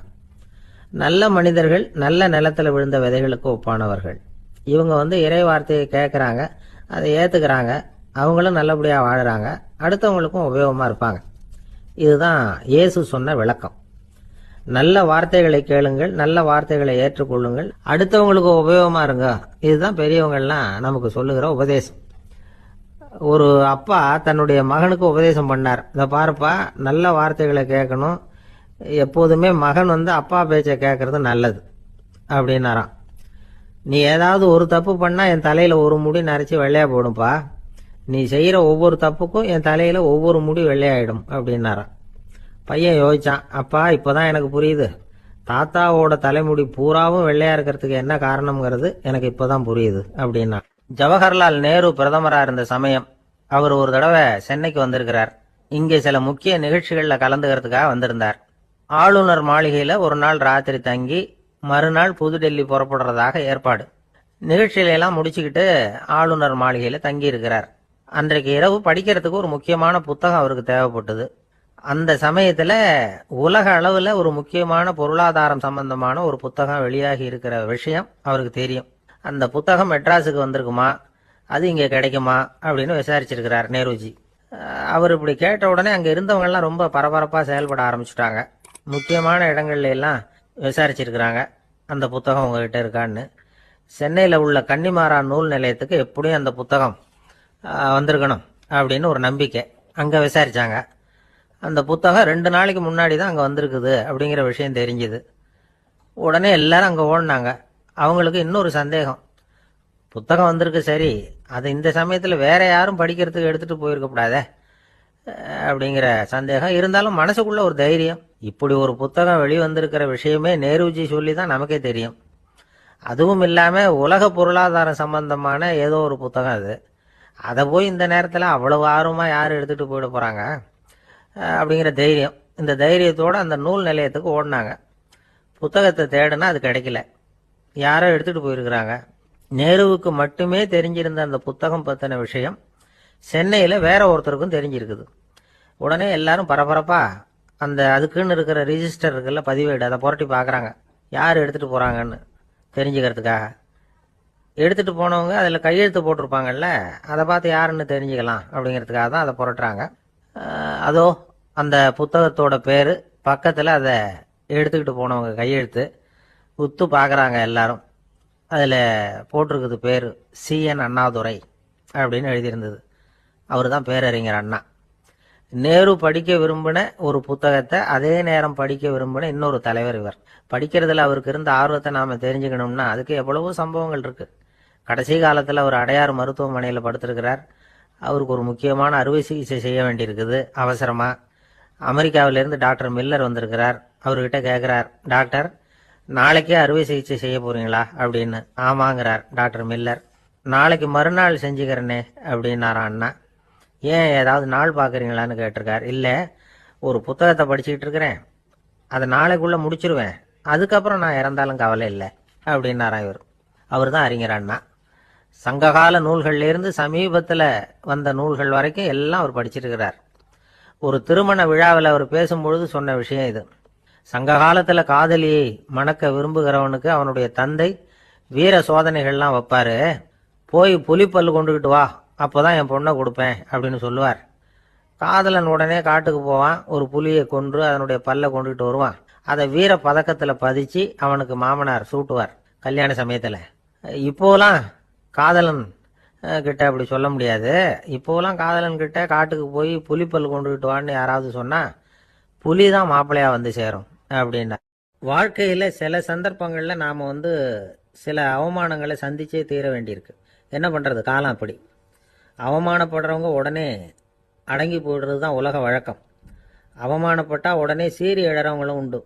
ஆனால் அதையே ஒரு சவாலாக எடுத்துக்கிட்டு முன்னுக்கு வர்றவங்களும் சில பேர் இருக்கிறாங்க. அவங்க ரொம்ப அபூர்வம். இன்றைக்கி மனோதத்துவ நிபுணர்கள்லாம் என்ன சொல்கிறாங்க தெரியுமா? அவமானப்பட்டுட்டா உடனே அடங்கி போயிடக்கூடாதான். அதையே ஒரு சவாலாக எடுத்துக்கிட்டு மனசில் ஒரு வைராக்கியத்தோட முயற்சி பண்ணினா வாழ்க்கையில் எல்லாரும் முன்னேறலாமா. அவமானம்ங்கிறத நாம் வைராக்கியமாக மாற்றிக்கணும். அதுதான் வெற்றிக்கு வழி. ராமர் இந்த பூமியில் பிறந்ததே ஒரு வைராக்கியத்தினால தான் சார் அப்படின்னார் ஒருத்தர். எப்படிங்க அது அப்படின்னு கேட்டேன். அவர் சொன்னார், தசரதருக்கு ராமர் குழந்தையா பிறக்கணும், அப்போ தான் இங்கே இருக்கிற கஷ்டங்கள்லாம் நீங்கும் அப்படின்னு சர்வ லோகமும் எதிர்பார்த்துக்கிட்டு இருக்குது. ஆனால் அவர் எப்போ பிறப்பார் அப்படின்னு யாருக்கும் தெரியல. அந்த காரியம் சீக்கிரம் நடக்கணுமே, அதுக்கு என்ன பண்ணுறது? நாரதர் வந்தார் ஒரு நாள் தசரதரை தேடி. தசரதா, உனக்கு ஒரு செய்தி தெரியுமான்னு ஆரம்பித்தார். அவர் எப்பவும் இப்படித்தானே ஆரம்பிக்கிறது வழக்கம். என்ன விஷயம்னு கேட்டார் தசரதர். தசரதா, நீ அடிக்கடி உன்னோட தேரில் ஏறிக்கிட்டு தேவலோகத்துக்கு போகிற, அங்கே போகிற வர்ற எல்லாம் பண்ணிகிட்ருக்க, எல்லாம் சரி. தேவலோகத்துலேயும் உன்னை நல்லபடியாக தான் வரவேற்கிறாங்க. தேவேந்திரன் உன்னை பிரியமாக அழைச்சிட்டு போய் தன்னுடைய அரியாசனத்திலேயே தனக்கு பக்கத்திலேயே உட்கார வைக்கிறான். நீயும் சந்தோஷமாக உட்காந்து பேசிவிட்டு வந்துடுற. ஆனால் நீ இங்கே வந்ததுக்கு அப்புறம் அங்கே என்ன நடக்குது தெரியுமா உனக்கு அப்படின்னாரான் நாரதர். என்ன நடக்குது எனக்கு ஒன்றும் தெரியலையே அப்படின்னாரான் தசரதர். நாரதர்கிட்ட கிட்டத்தில் கேட்டிருக்கார், கொஞ்சம் சொல்லுங்கள் என்னது அப்படின்னு. அவர் நெருங்கி வந்தாராம் நாரதரும். மெதுவாக அவர் காதோட காதாக சொன்னாராம். அதாவது நம்ம பாஷையில் சொல்லப்போனால் பற்ற வைக்கிறார். நீ அங்கே தேவேந்திரங்கிட்ட உட்காந்து பேசிவிட்டு வந்த பிறகு நீ அங்கே உட்காந்துருந்த அரியாசனத்தை தண்ணி ஊற்றி கழுவி சுத்தப்படுத்துகிறாங்க. நீ என்ன அந்த அளவுக்கு சுத்தம் இல்லாத ஆளா, தினம் குளிக்காமையாக இருக்கிற அப்படின்னாராம். தசரதருக்கு இது ரொம்ப அவமானமாக போயிட்டுது. அப்படியே செய்கிறாங்க அப்படின்னாராம். ஆமாம், நீ வேணும்னா நான் சொல்கிறது உண்மையா இல்லையா அப்படின்னு சோதனை பண்ணி பார்த்துக்கோ அப்படின்னாரான் நாரதர். உடனே தசரதர் இதுக்காகவே புறப்பட்டு தேவலோகம் போனார். அங்கே வழக்கம் போலவே இவரை கூப்பிட்டு உட்கார வச்சு பேசிக்கிட்டு இருந்தான் தேவேந்திரன். கொஞ்ச நேரம் பேசிக்கிட்டு இருந்துட்டு சரி நான் கிளம்புறேன்னு புறப்பட்டார். சரி, அவனும் வாசல் வரைக்கும் வழி அனுப்பி வச்சுட்டு உள்ளே போயிட்டான். தசரதர் வெளியில் கொஞ்ச நேரம் மறைஞ்சி இருந்துட்டு மெதுவாக உள்ளே எட்டி பார்த்தார் என்ன நடக்குதுன்னு. நாரதர் சொன்னது உண்மைதான். தசரதர் உட்கார்ந்திருந்த ஆசனத்தை அங்கே 2 தேவர்கள் கழுவி சுத்தப்படுத்திக்கிட்டு இருக்கிறாங்க. தசரதரால் இதை தாங்கிக்க முடியல. அவருக்கு ரொம்ப அவமானமாக போச்சு. நேராக கிடுகிடுன்னு தேவேந்திரங்கிட்டே போனார். நான் உட்காந்துருந்த இருக்கையே சுத்தம் பண்ணுறியே, நான் என்ன அந்த அளவுக்கு பாவியா அப்படின்னு கேட்டார். ரொம்ப கோபமாக கேட்டார். தசரதரே, மனுஷனுக்கு 3 கடன்கள் உண்டு. தேவ கடன், ரிஷி கடன், பித்ரு கடன். இதை தீர்க்காதவன் பாவியாகிறான். இதில் மகனை பெறுவதால் தான் பித்ரு கடன் தீரும். உனக்கு மகன் கிடையாது, அதனால் நீ பாவியாகிற. பாவி உட்கார்ந்துருந்த இடம்ங்கிறதுனால அதை சுத்தம் செய்ய வேண்டியது எங்கள் கடமை அப்படின்னு நானும் தேவேந்திரன். இந்த இடத்துல தசரதருக்கு ஏற்பட்ட அவமானம் ஒரு வைராக்கியமாக மாறிச்சு. தேவேந்திரனே கேட்டுக்கோ, ஒரு மகனை பெற்ற பிறகுதான் இந்த சபையில் மறுபடியும் அடி எடுத்து வைப்பேன் அப்படின்னு சொல்லிவிட்டு போயிட்டாரான்.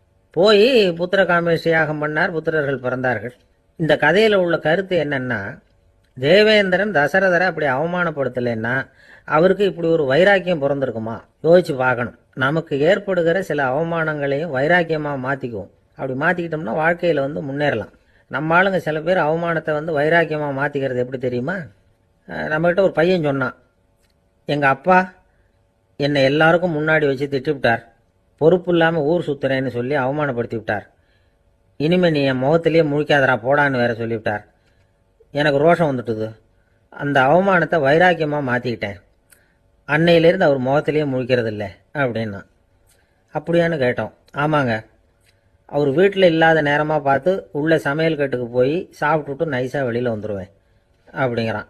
ஒரு ஊரில் ஒரு சித்தர் இருந்தார், சூஃபி சித்தர். அவர் ஞானம் பெற்ற ஒரு சித்தர். ஒரு நாள் அந்த நாட்டு மன்னன் அவரை பார்க்கறதுக்காக வந்தான். என்ன வேணும் உனக்குன்னு கேட்டார். நான் கடவுளை பார்க்கணும், அதுக்கு நீங்கள் தான் உதவி பண்ணணும் அப்படின்னா அவன். சித்தர் கொஞ்சம் யோசனை பண்ணார். சரி, போயிட்டு நாளைக்கு வாடினார். அதே மாதிரி மன்னன் போயிட்டு அடுத்த நாள் வந்தான். இங்கே நீ என்னோட ஒரு வாரம் தங்கியிருக்க வேண்டியிருக்கும்னார். சரின்னா ஒரு பிச்சை பாத்திரத்தை தூக்கி கையில் கொடுத்தார். அவனுக்கு ஒன்றும் புரியல, இருந்தாலும் வாங்கிட்டான். வாங்கிட்டு இதை என்ன செய்யணும் அப்படின்னு கேட்டான். இதை ஒன்றும் செய்ய வேணாம், இதை எடுத்துக்கிட்டு பக்கத்தில் உள்ள கிராமங்களுக்கு போ, வீடு வீடாக பிச்சை எடுத்துக்கிட்டு வா. அப்படி வந்த பிறகு தான் உனக்கு சாப்பாடும் ஓய்வும் கிடைக்கும். ஒரு வாரம் இப்படி செய், அதுக்கப்புறம் 8வது நாள் நாம் கடவுளை பற்றி யோசிக்கலாம் அப்படின்னார். இப்படி ஒரு சொன்னதை கேட்டதும் அந்த அரசனுக்கு அதிர்ச்சி ஆயிட்டுது. ஒரு மாதிரி ஆயிட்டான். தன்னுடைய சொந்த நாட்டில் சொந்த குடிமக்கள்கிட்ட போய் பிச்சை எடுக்கிறதா அப்படின்னு யோசனை பண்ணி பார்த்தான். அதுக்கப்புறம் மெதுவாக அவன் அந்த சித்தரை பார்த்தான். ஐயா, சொந்த நாட்டிலேயே பிச்சை எடுக்கிறதுன்னா எனக்கு ஒரு மாதிரியாக இருக்குது, வெக்கமாக இருக்குது. நான் வேணும்னா வெளி தேசத்தில் எங்கேயாவது போய் பிச்சை எடுக்கவா அப்படின்னு கேட்டான். இதுக்கு அந்த சித்தர் ஒரு சம்மதிக்கலை. இதை பாரு, உன்னால் பிச்சை எடுக்க முடியலன்னா பேசாமல் திரும்பி அரண்மனைக்கே போயிடு. அதுக்கப்புறம் கடவுளை பற்றிலாம் பேசுறதுக்கு என்னை தேடிட்டு வரக்கூடாது அப்படின்னு விட்டார். மன்னன் தயங்கினான். இருந்தாலும் மனசை சரி பண்ணிட்டு சம்மதிச்சான். சரிங்க, ஒரு வாரம் இங்கே தங்குறேன், நீங்கள் சொல்கிறது மாதிரி பக்கத்து கிராமங்களுக்கு போகிறேன், வீடு வீடாக பிச்சை எடுக்கிறேன், வர்றேன் அப்படின்னா. ஒரு வாரம் தெரு தெருவாக பிச்சை பாத்திரத்தோடு அலைஞ்சான். சொந்த ஊரில் சொந்த குடிமக்கள்கிட்ட பிச்சை எடுத்தான். 7 நாள் முடிஞ்சுது. 8வது நாள் அந்த சித்தர் மன்னனை கூப்பிட்டார். இப்படி வாழ்னார். வந்தான். இனிமே நீ கடவுளை பற்றி என்கிட்ட கேட்கலாம்னார். இனிமே கேட்கறதுக்கு ஒன்றுமே இல்லை சுவாமின்னா இவன். ஒரு வார காலம் பிச்சை எடுத்த பிறகுதான் கடவுளை காண முடியும் அப்படின்னு நான் கனவு கூட காணவில்லைன்னா. அப்படின்னா நீ பிச்சை எடுத்த காலத்தில் அப்படி என்னதான் நடந்தது அப்படின்னு கேட்டார் அவர். சுவாமி, ஒரு வார காலம் பிச்சை எடுத்ததில் என்னுடைய ஆணவம் அழிஞ்சுட்டுது. அது இப்போ இருக்கிற இடமே தெரியல. இப்போ அதை காணவே காணோம். பிச்சைக்காரனாக இருந்தப்போ பெற்றதை மன்னனாக இருக்கும்போது பெற முடியாதுங்கிறத புரிஞ்சுக்கிட்டேன் அப்படின்னா மன்னன். அடக்கம் பிறந்தவுடன் தெய்வீக கதவுகள் திறந்து கொள்ளுகின்றன அப்படிங்கிறார் ஓஷோ. நம்மால் ஒருத்தன் ஆணவம் அழியணுங்கிறதுக்காக ஒரு திருவோட்டை எடுத்துக்கிட்டு தெரு தெருவாக பிச்சை எடுக்க ஆரம்பித்தான். என்ன, தெய்வீக கதவுகள் திறந்துதா அப்படின்னு கேட்டார் ஒருத்தர். தெய்வீக கதவு திறக்கிறதுக்கு முன்னாடியே எங்கள் வீட்டு கதவு சாத்திக்கிட்டுதுன்னா. என்னடா சொல்கிறேன்னார். இனிமேல் வீட்டுக்குள்ளேயே வர வேணாம், இதையே தொழிலாக வச்சுக்கோ அப்படின்னு எங்கள் வீட்டில் சொல்லிவிட்டாங்க சார் அப்படின்னா. எனக்கு அதிர்ஷ்டமே இல்லை சார் அப்படின்னார் ஒருத்தர். ஏன் அப்படி சொல்றீங்கன்னு கேட்டோம். வியாபாரம் பண்ணலாம்னு ஒரு கடை வச்சேன். வேண்டியப்பட்டவங்க கூட என் கடையில் வந்து எதுவும் வாங்க மாட்டேங்கிறான். எல்லாரும் அடுத்த கடைக்கு தான் போகிறான் அப்படின்னு சொல்லி ரொம்ப அழுத்துக்கிட்டார். இதுக்கு போய் அதிர்ஷ்டம் இல்லைன்னு சொல்லாதீங்க. வாடிக்கையாளர்களை வந்து கவர்றது எப்படிங்கிறது உங்களுக்கு தெரியல, அதுதான் குறை அப்படின்னும். சார், உங்களுக்கு தெரிஞ்ச அந்த ரகசியத்தை எனக்கும் கொஞ்சம் சொல்லி கொடுங்களேன் அப்படின்னார். சரி, உங்கள் காதை இப்படி கொடுங்க அப்படின்னு சொல்லி அது சம்பந்தமாக பெரிய வல்லுநர்கள் சொல்லியிருக்கிற கருத்துக்களை அவர்கிட்ட சொல்ல ஆரம்பித்தோம். அதாவது இந்த வாடிக்கையாளர்களை கவர்றதுக்கு வல்லுநர்கள் பல ஆலோசனைகளை ஏற்கனவே சொல்லி வச்சிருக்கிறாங்க. அது சம்பந்தமாக அனுபவப்பட்டவங்க, அதை தெரிஞ்சு வச்சுக்கணும். அதாவது கடை வச்சிருக்கிறவங்க எல்லாரும் இதை கொஞ்சம் காதில் வாங்கி வச்சுக்கணும். எதை இப்போ சொல்ல போகிறத. எப்பவும் பணத்தை சம்பாதிக்கிறதுலேயே குறியாக இருக்கக்கூடாதான். அதை விட முக்கியமாக நீங்கள் சம்பாதிக்க வேண்டியது வாடிக்கையாளர்களுடைய மன நிறைவு. வர்றவங்க திருப்தியோடு போகணும், அது முக்கியம். அதில் கவனமாக இருக்கணும். கடைக்கு வர்ற ஒருத்தர் ஏதாவது ஒரு குறை சொல்கிறாருன்னு வச்சுங்க, அதை வந்து அலட்சியப்படுத்தக்கூடாது. ரொம்ப அக்கறையோடு அதை காது கொடுத்து கேட்கணும். அப்படியா சார், அதை நான் அவசியம் கவனிக்கிறேன் அப்படின்னு சொல்லணும். ஒருத்தர் வரார், சார் நேற்றுக்கு உங்கள் கடையில் இதை நான் வாங்கிட்டு போனேன், வீட்டில் இது வேணான்னு சொல்லிவிட்டாங்க, அது திருப்பி கொடுக்கறதுக்காக தான் வந்திருக்கிறேன் அப்படின்னு சொல்லி திருப்பி கொடுக்குறார். உடனே நீங்கள் வந்து முகம் சுளிக்கக்கூடாது, எரிச்சல் படக்கூடாது. வழக்கம் போல் நிதானமாக முகம் அலர்ச்சியோடு அதை திருப்பி வாங்கிக்கணும். இவ்வளவு ரூபாய்க்கு சாமான் வாங்கினா இந்த ஸ்பூன் அன்பளிப்பு, இப்படி ஏதாவது கொடுக்கலாம். பண்டிகை காலங்கள்லேயும் பொருள்கள் வாங்குறவங்களுக்கு இப்படி ஏதாவது பொருத்தமாக ஒரு அன்பளிப்பு கொடுக்கலாம். நீங்கள் கொடுக்கறது ஒரு சர்வசாதாரணமான பொருளாக இருந்தால் கூட அது வாங்குற ஒரு மனசில் ஒரு மகிழ்ச்சியை ஏற்படுத்தும். எதுவும் உங்களால் கொடுக்க முடியலன்னா உங்கள் முகம் நிறைஞ்ச சிரிப்பையாவது கொடுங்க, அது போதும். உங்கள் கடையில் இல்லாத ஒரு பொருளை வாடிக்கையாளர் வந்து கேட்குறார், உடனே இல்லைன்னு முகத்தில் அடித்தது மாதிரி சொல்லிடக்கூடாது. கொஞ்சம் உட்காருங்க சார் அப்படின்னு சொல்லி உங்கள் பணியாளர் யாரையாவது அனுப்பி வெளியிலேருந்து வாங்கிட்டு வர சொல்லி அவர்கிட்ட கொடுக்கலாம். சில பேர் உங்கள் கடைக்கு வரும்பொழுது அவங்க வீட்டு குழந்தைகளையும் கூப்பிட்டுக்கிட்டு வர்றாங்கன்னு வைங்க. நீங்கள் என்ன செய்யணும்னா அந்த குழந்தைகளை முதல்ல கவனிக்கணும். அது கண்ணத்தை கிள்ளணும், அதுகிட்ட விளையாடணும், அதுக்கு ஏதாவது மிட்டாய் பிஸ்கட் எதையாவது கொடுத்து அது கவனத்தை கவரணும். அதுக்கப்புறம் பெரியவங்களை கவனிக்கலாம். உங்கள் கடையில் வேலை செய்கிற பணியாளர்கள் சுத்தமாக இருக்கணும். சிரிச்ச முகம், சுறுசுறுப்பு, இது ரெண்டும் அவங்களுக்கு தேவை. அழுது வடிஞ்சிக்கிட்டு இருக்கக்கூடாது. அப்புறம் இன்னொரு விஷயம், அதிகமாக பொருள் வாங்குற ஒருத்தர்கிட்ட அதிக மரியாதையாகவும் குறைச்சலாக பொருள் வாங்குறவர்கிட்ட வேற விதமாகவும் நடந்துக்கக்கூடாது. எல்லாருக்கிட்டையும் சமமாக நடந்துக்கணும். 5 ரூபாய்க்கு வாங்கினாலும் சரி, 500 ரூபாய்க்கு வாங்கினாலும் சரி, அவங்கக்கிட்ட நீங்கள் காட்டுற மரியாதையில் வித்தியாசம் இருக்கக்கூடாது. எல்லாத்துக்கும் மேலே உங்கள் கடையில் ஒரு பொருள் வாங்கினா அது உண்மையானதாக இருக்கும், தரமுள்ளதாக இருக்கும் அப்படிங்கிற நினைப்பு ஜனங்களுக்கு வரணும். அதனால் தரமான பொருளையே நீங்கள் வந்து உங்கள் கடையில் வச்சுருக்கணும். இது வரைக்கும் நான் சொன்னதையெல்லாம் கவனத்தில் வச்சுக்கிட்டு நீங்கள் கடையை ஆரம்பிச்சிங்கன்னா வியாபாரம் பிச்சுக்கிட்டு போகும். அப்படி போகலன்னா அதுக்கப்புறம் கேளுங்க. ஏன்னா இந்த யோசனைகள்லாம் அனுபவப்பட்டவங்க சொல்லியிருக்கிற யோசனைகள். இந்த யோசனைகளில் நீங்கள் எச்சரிக்கையாக இருக்க வேண்டிய ஒரு விஷயம் உண்டு. அது என்னங்கிறதையும் தெரிஞ்சு வச்சுக்கிறது நல்லது. என்னுடைய நண்பர் ஒருத்தர் வந்தார். சார், உங்கள் யோசனையை கேட்டதுனால நான் ஒரு அறை வாங்கினது தான் மிச்சம்னார். என்ன ஆச்சுன்னு கேட்டேன். எங்கள் கடைக்கு ஒரு பெரிய அம்மா குழந்தைய தூக்கிட்டு வந்தாங்க சார். உங்கள் யோசனைப்படி அந்த குழந்தையோட கன்னத்தை கிள்ளணும்னு முயற்சி பண்ணினேன். திடீர்னு அந்த நேரம் பார்த்து அந்த குழந்தை தலையை குனிஞ்சிக்கிட்டுது. என் கை வந்து குழந்தையோட கன்னத்துக்கு பதிலாக அது தூக்கிட்டு வந்தவங்க கன்னத்தை கிள்ளிவிட்டுது. அதுதான் அப்படி ஆயிட்டுது அப்படின்னார் கன்னத்தை தடவிக்கிட்டே. ஒரு தந்தை தன்னோட பிள்ளைய ரொம்ப தைரியசாலியாக வளர்க்கணும்னு ஆசைப்பட்டார். அதுக்காக அவனை கூப்பிட்டு உட்கார வச்சு இப்படி உபதேசம் பண்ணார். இதை பாருப்பா, நான் உன்னாட்டம் இருக்கிறப்போலாம் எதுக்கும் பயப்பட மாட்டேன், ரொம்ப துணிச்சலாக இருப்பேன்.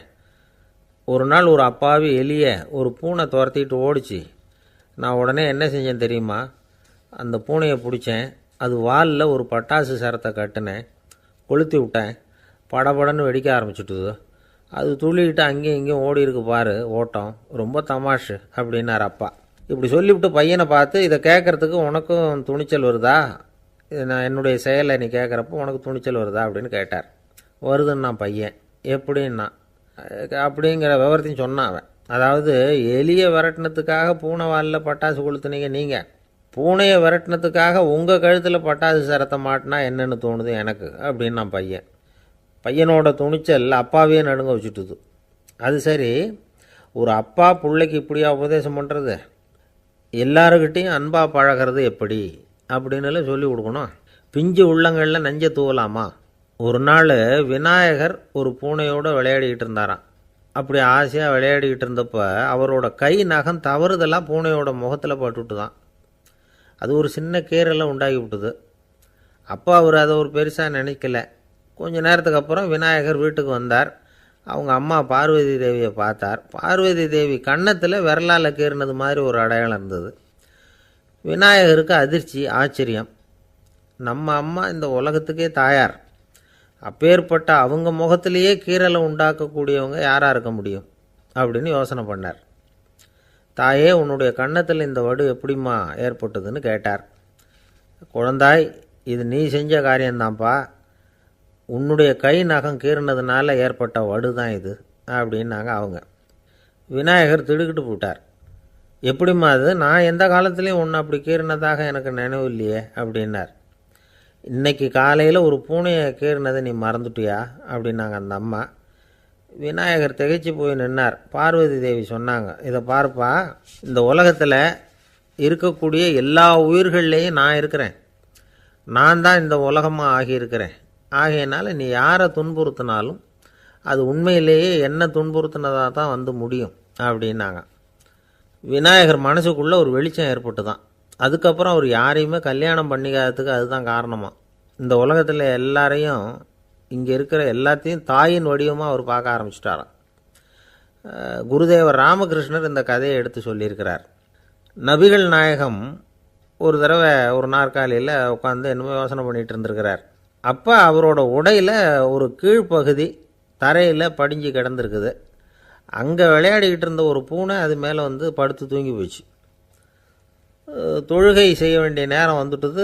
நபிகள் நாயகம் எழுந்திருக்க பார்த்தார். அப்போ தான் பூனை தன்னோட உடை மேலே படுத்து தூங்கிட்டு இருக்கிறது கண்ணில் படுது.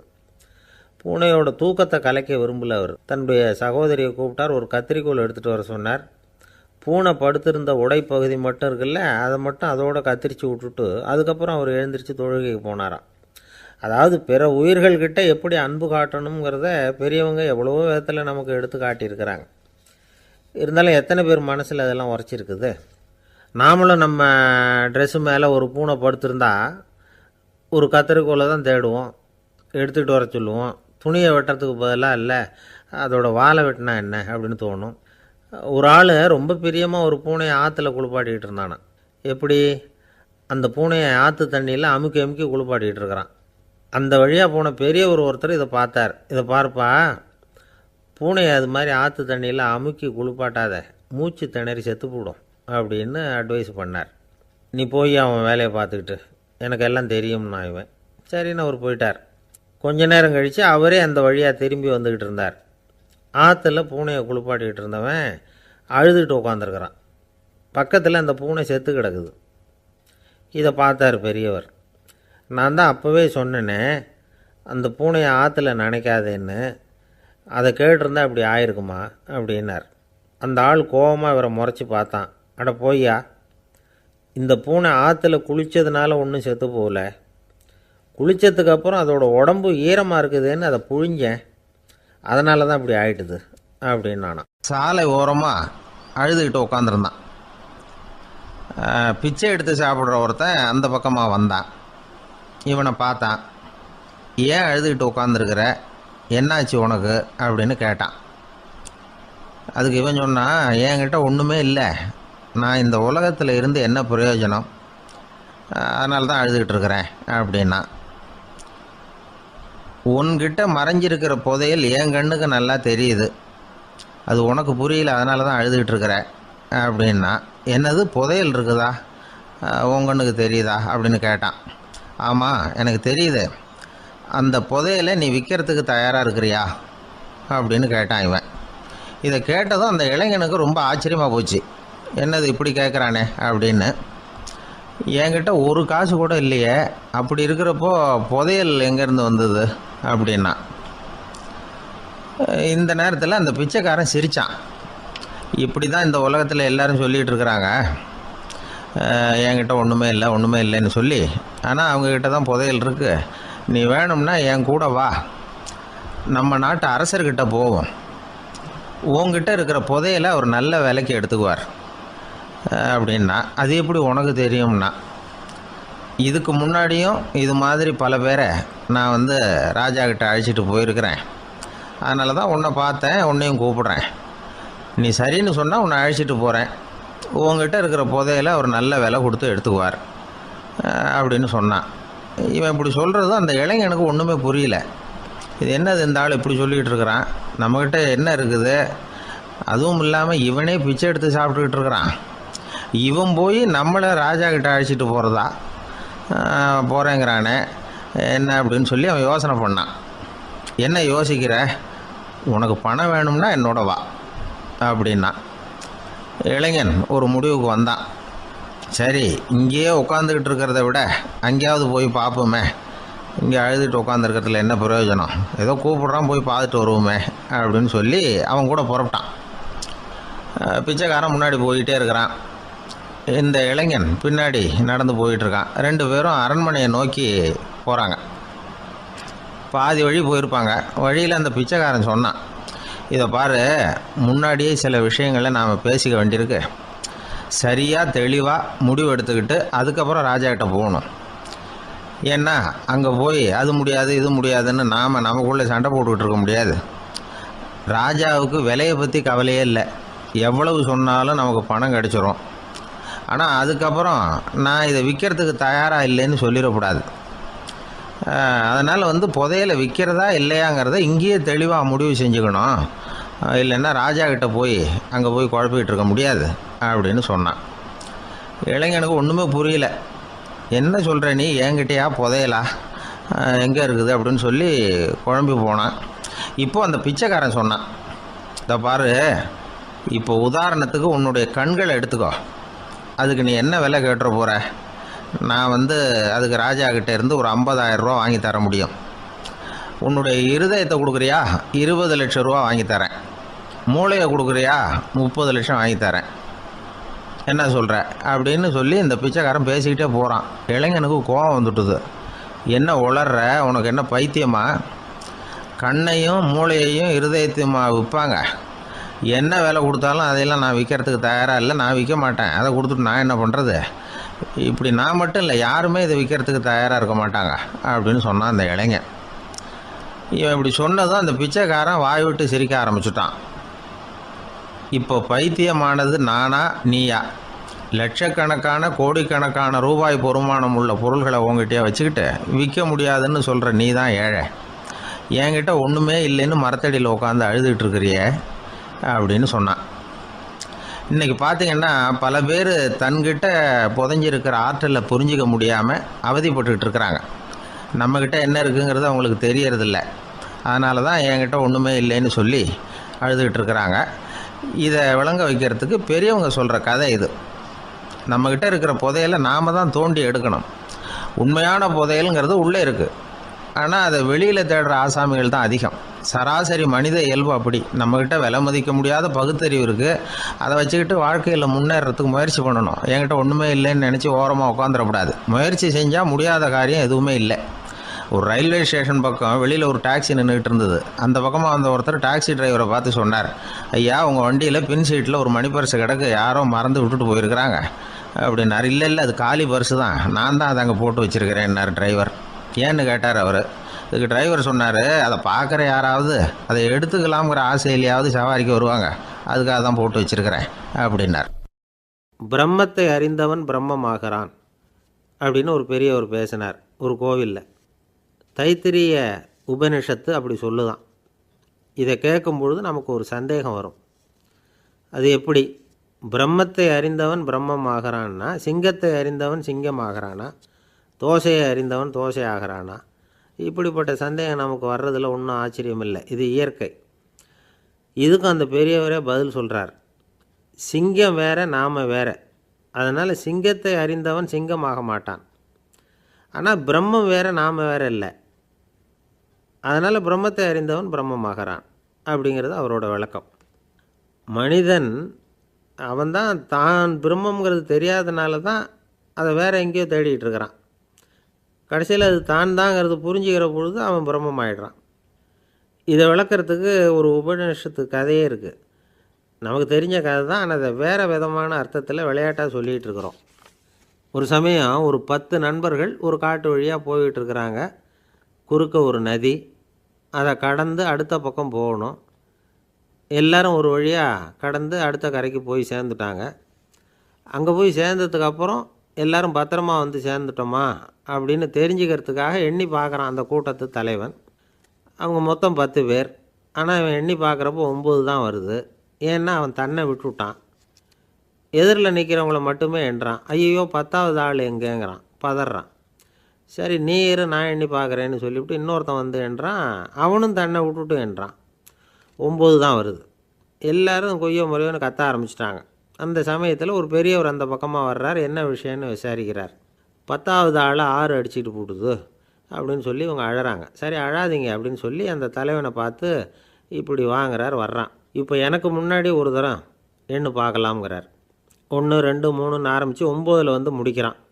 உடனே பெரியவர் நீ தான் அந்த 10வது ஆள் அப்படிங்கிறார். இது உண்மை.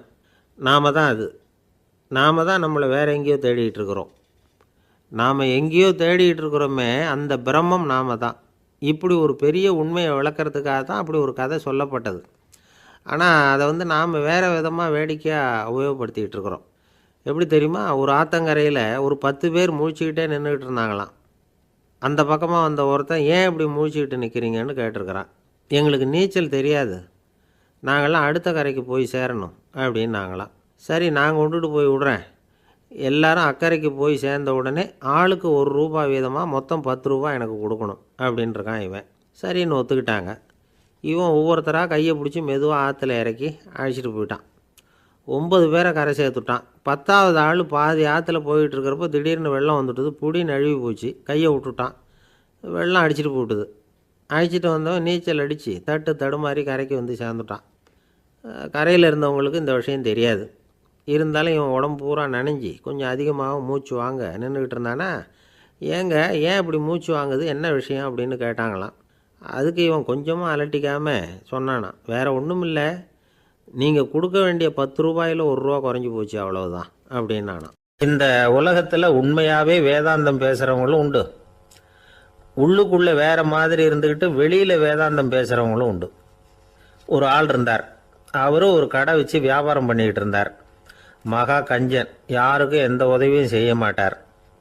எச்சில் கையென்ன ஈர கையை கூட உதற மாட்டார். அப்படிப்பட்ட மனுஷன். அந்த ஊருக்கு ஒரு முனிவர் வந்துக்கிட்டு இருந்தார். வருஷத்துக்கு ஒரு தடவை வருவார். ஒரு நாள் 2 நாள் இருப்பார், அப்புறம் போயிடுவார். அந்த முனிவர் வர்றப்போலாம் இந்த ஆள் எழுந்திரிச்சு ஓடி போய் அவரை வரவேற்பான். ரொம்ப பெரிய வேதாந்தி மாதிரி அவர்கிட்ட பேசிக்கிட்டு இருப்பான். காயமே இது பொய், வெறும் காற்றடைத்த பையும்மா, தர்மம் தலைகாக்கும்மா. பணம் என்ன சார் பணம், இன்னைக்கு ஒருத்தன் கையில் இருக்கும், நாளைக்கு ஒருத்தன் கையில் இருக்கும், எல்லாம் மாயம். எனக்கு தான் இன்னமும் இந்த சம்சார பந்தத்திலிருந்து விடுபடுறதுக்கு நேரம் வரலேம்மா. அந்த முனிவரும் இந்த ஆள் இப்படி சொல்கிறத கேட்ட உடனே, ஏப்பா அப்படி சொல்கிற, இப்போ கூட நீ சரின்னு சொல்லு, உனக்கு தீட்சை கொடுத்து இதிலேருந்து விடுபடுற ஞானத்தை போதிக்கிறேன் பார். உடனே அந்த ஆள் என்ன சொல்லுவான் தெரியுமா? ஐயோ சாமி, இப்போ அது எப்படிங்க முடியும், பிள்ளைங்கள்லாம் சின்ன சிறுசுங்க, அதுகளுக்கெல்லாம் ஒரு கல்யாணம் காட்சின்னு செஞ்சு கடமையை முடிச்சுட்டா நீங்கள் சொல்கிறபடி செஞ்சு விடலாமா. சரி இன்னும் முனிவர் போயிடுவார். அடுத்த வருஷம் வருவார். இவன் வழக்கம் போல் வேதாந்தம் பேசுவான். சரி தீட்சை கொடுக்குறேன் வா அம்பார். பேரம்பேத்தியை பார்க்கணும், கோர்ட்டில் கேஸ் ஒன்று இருக்குது, அது முடியணும் அப்படின்னு தயங்க ஆரம்பிச்சிருவான். எல்லாம் சொல்லுவான், ஆனால் குடிக்கிறதுக்கு தண்ணி கூட கொடுக்க மாட்டான். ரொம்ப வருஷம் கழித்து மறுபடியும் ஒரு நாள் அந்த ஊருக்கு முனிவர் வந்தார். இவன் கடைக்கும் வந்தார். அப்புறம் அங்கே கல்லாவில் நம்ம ஆள் இல்லை. அவன் புள்ள தான் உட்காந்துருக்கிறான். அப்பாவை போலவே புள்ளையும் எழுந்திரிச்சு ஓடியாந்து முனிவரை வரவேற்றான். அப்பா எங்கன்னு விசாரிச்சார் முனிவர். ஐயோ அதை ஏன் கேட்குறீங்க சாமி, உங்ககிட்ட தீட்சை வாங்கி இந்த சம்சார பந்தத்திலேருந்து விடுதலை பெறணும்னு சொல்லிக்கிட்டே இருப்பார். அது நிறைவேறாமலே போய் சேர்ந்துட்டார். போன மாதம் ஒரு நாள் திடீர்னு நெஞ்சு வலிக்குதுன்னார், அவ்வளோதான் போட்டுன்னு போயிட்டார் அப்படின்னு புலம்புனான் பையன். இதை கேட்டதும் முனிவர் சிரிச்சாரான். அவன் எங்கடா போவான், உன் அப்பா எங்கேயும் போகல, இதோ வாழை ஆட்டிக்கிட்டு உன் காலடியிலே இருந்துகிட்டு இருக்கான் பார் அப்படின்னு சொல்லி அங்கே நின்றுக்கிட்டு இருந்த ஒரு நாயை சுட்டி காட்டினாரான். என்ன சாமி சொல்கிறீங்க அப்படின்னு ஆச்சரியமாக கேட்டிருக்கான் பையன். உடனே முனிவர் அந்த நாயோட தலையில் ஒரு தட்டு தட்டி பேசுகிறா அப்படின்னாரான். உடனே அந்த நாய் வந்து வேதாந்தம் பேச ஆரம்பிச்சுட்டு தான். காயமே இது போய் வெறும் காற்றடைத்த பை அப்படின்னு தான். முனிவர் சொன்னார், அடே இப்போவும் ஒன்றும் கெட்டு போகல. நீ விரும்புனா சொல்லு, உனக்கு தீட்சை கொடுத்து என் பின்னாடியே அழைச்சிட்டு போயிடுறேன். அங்கே அழைச்சிட்டு போய் உனக்கு ஞானத்தை போதிக்கிறேன், வர்றியா அப்படின்னு கேட்டிருக்கார். உடனே அந்த நாய் சொல்லிச்சான், ஐயோ அதை ஏன் கேட்குறீங்க சாமி, நான் உண்ணாமல் தின்னாமல் ஏராளமான சொத்து சேர்த்து வச்சுட்டேன். என் பிள்ளைங்க அதோட பெருமை தெரியாமல் ராத்திரி நேரம்லாம் கதவை திறந்து போட்டுட்டு தூங்கிடுவாங்க. அதனால் இப்படி நாயாக பிறந்து ராத்திரி பகலாக சுற்றி சுற்றி வந்து காவல் காத்துக்கிட்டு கிடக்கிறேன். இப்போ எப்படி சாமி வர முடியும் அப்படின்னு கேட்டுதான். அறியாமையிலேயே சுகம் கண்டு இப்படி இருக்கிற ஆளுங்களுக்கு எப்படி விடுதலை கிடைக்கும், எப்போ விடுதலை கிடைக்கும் அப்படின்னு கேட்குறார் தசாவதானி, திருக்குறள் பேர் ராமையா. அவர் கேட்குறது நியாயம் தானே. இந்த காலத்து பையன் ஒருத்தன் அப்பா கிட்ட சொன்னான், அப்பா இன்னைக்கு நான் 1 ரூபா மிச்சப்படுத்தி விட்டேன் அப்படின்னு. நானும் அப்படியா என்னடா பண்ணேன்னு கேட்டிருக்கார் அப்பா. டவுன் பஸ்ஸில் ஏறாமல் அது பின்னாடியே ஓடியாந்தேன், 1 ரூபா மிச்சம் தானே அப்படின்றான். அட பாவி, ஒரு ஆட்டோ பின்னாடி ஓடியாந்துருந்தா 10 ரூபா மிச்சமாயிருக்குமே, வேஸ்ட் பண்ணிட்டியே அப்படின்னாராம் அந்த அப்பா. ஒருத்தரை பார்த்து உன்னுடைய நண்பர்கள் யார் அப்படின்னு ஒரு கேள்வி கேட்டு பாருங்க, கொஞ்சம் யோசித்து பதில் சொல்லுவாங்க. அவங்கக்கிட்டேயே உன்னுடைய எதிரிகள் யார் அப்படின்னு கேளுங்க, கடகடன்னு ஒப்பிச்சிருவாங்க. நம்ம மனசு இருக்க அது எப்படின்னா, நம்ம நண்பர்களை விட எதிரிகளை அது நல்லா ஞாபகத்தில் வச்சுக்கும். இது ஒரு ஆச்சரியமான உண்மை. உங்களால் நண்பர்களை மறந்துட முடியும், ஆனால் எதிரிகளை மறந்துட முடியாது. இது ஒரு வேடிக்கையான நிலைமை தான்.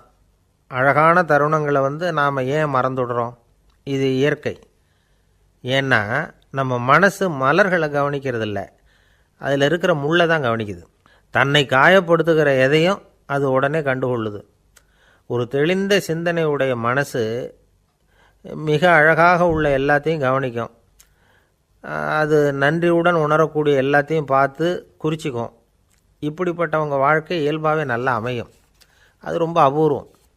மனசில் உள்ள ஒரு சிறிய அமைப்பை மாற்றுவதை பொறுத்து தான் இந்த விஷயம் அப்படிங்கிறார் ஓஷோ.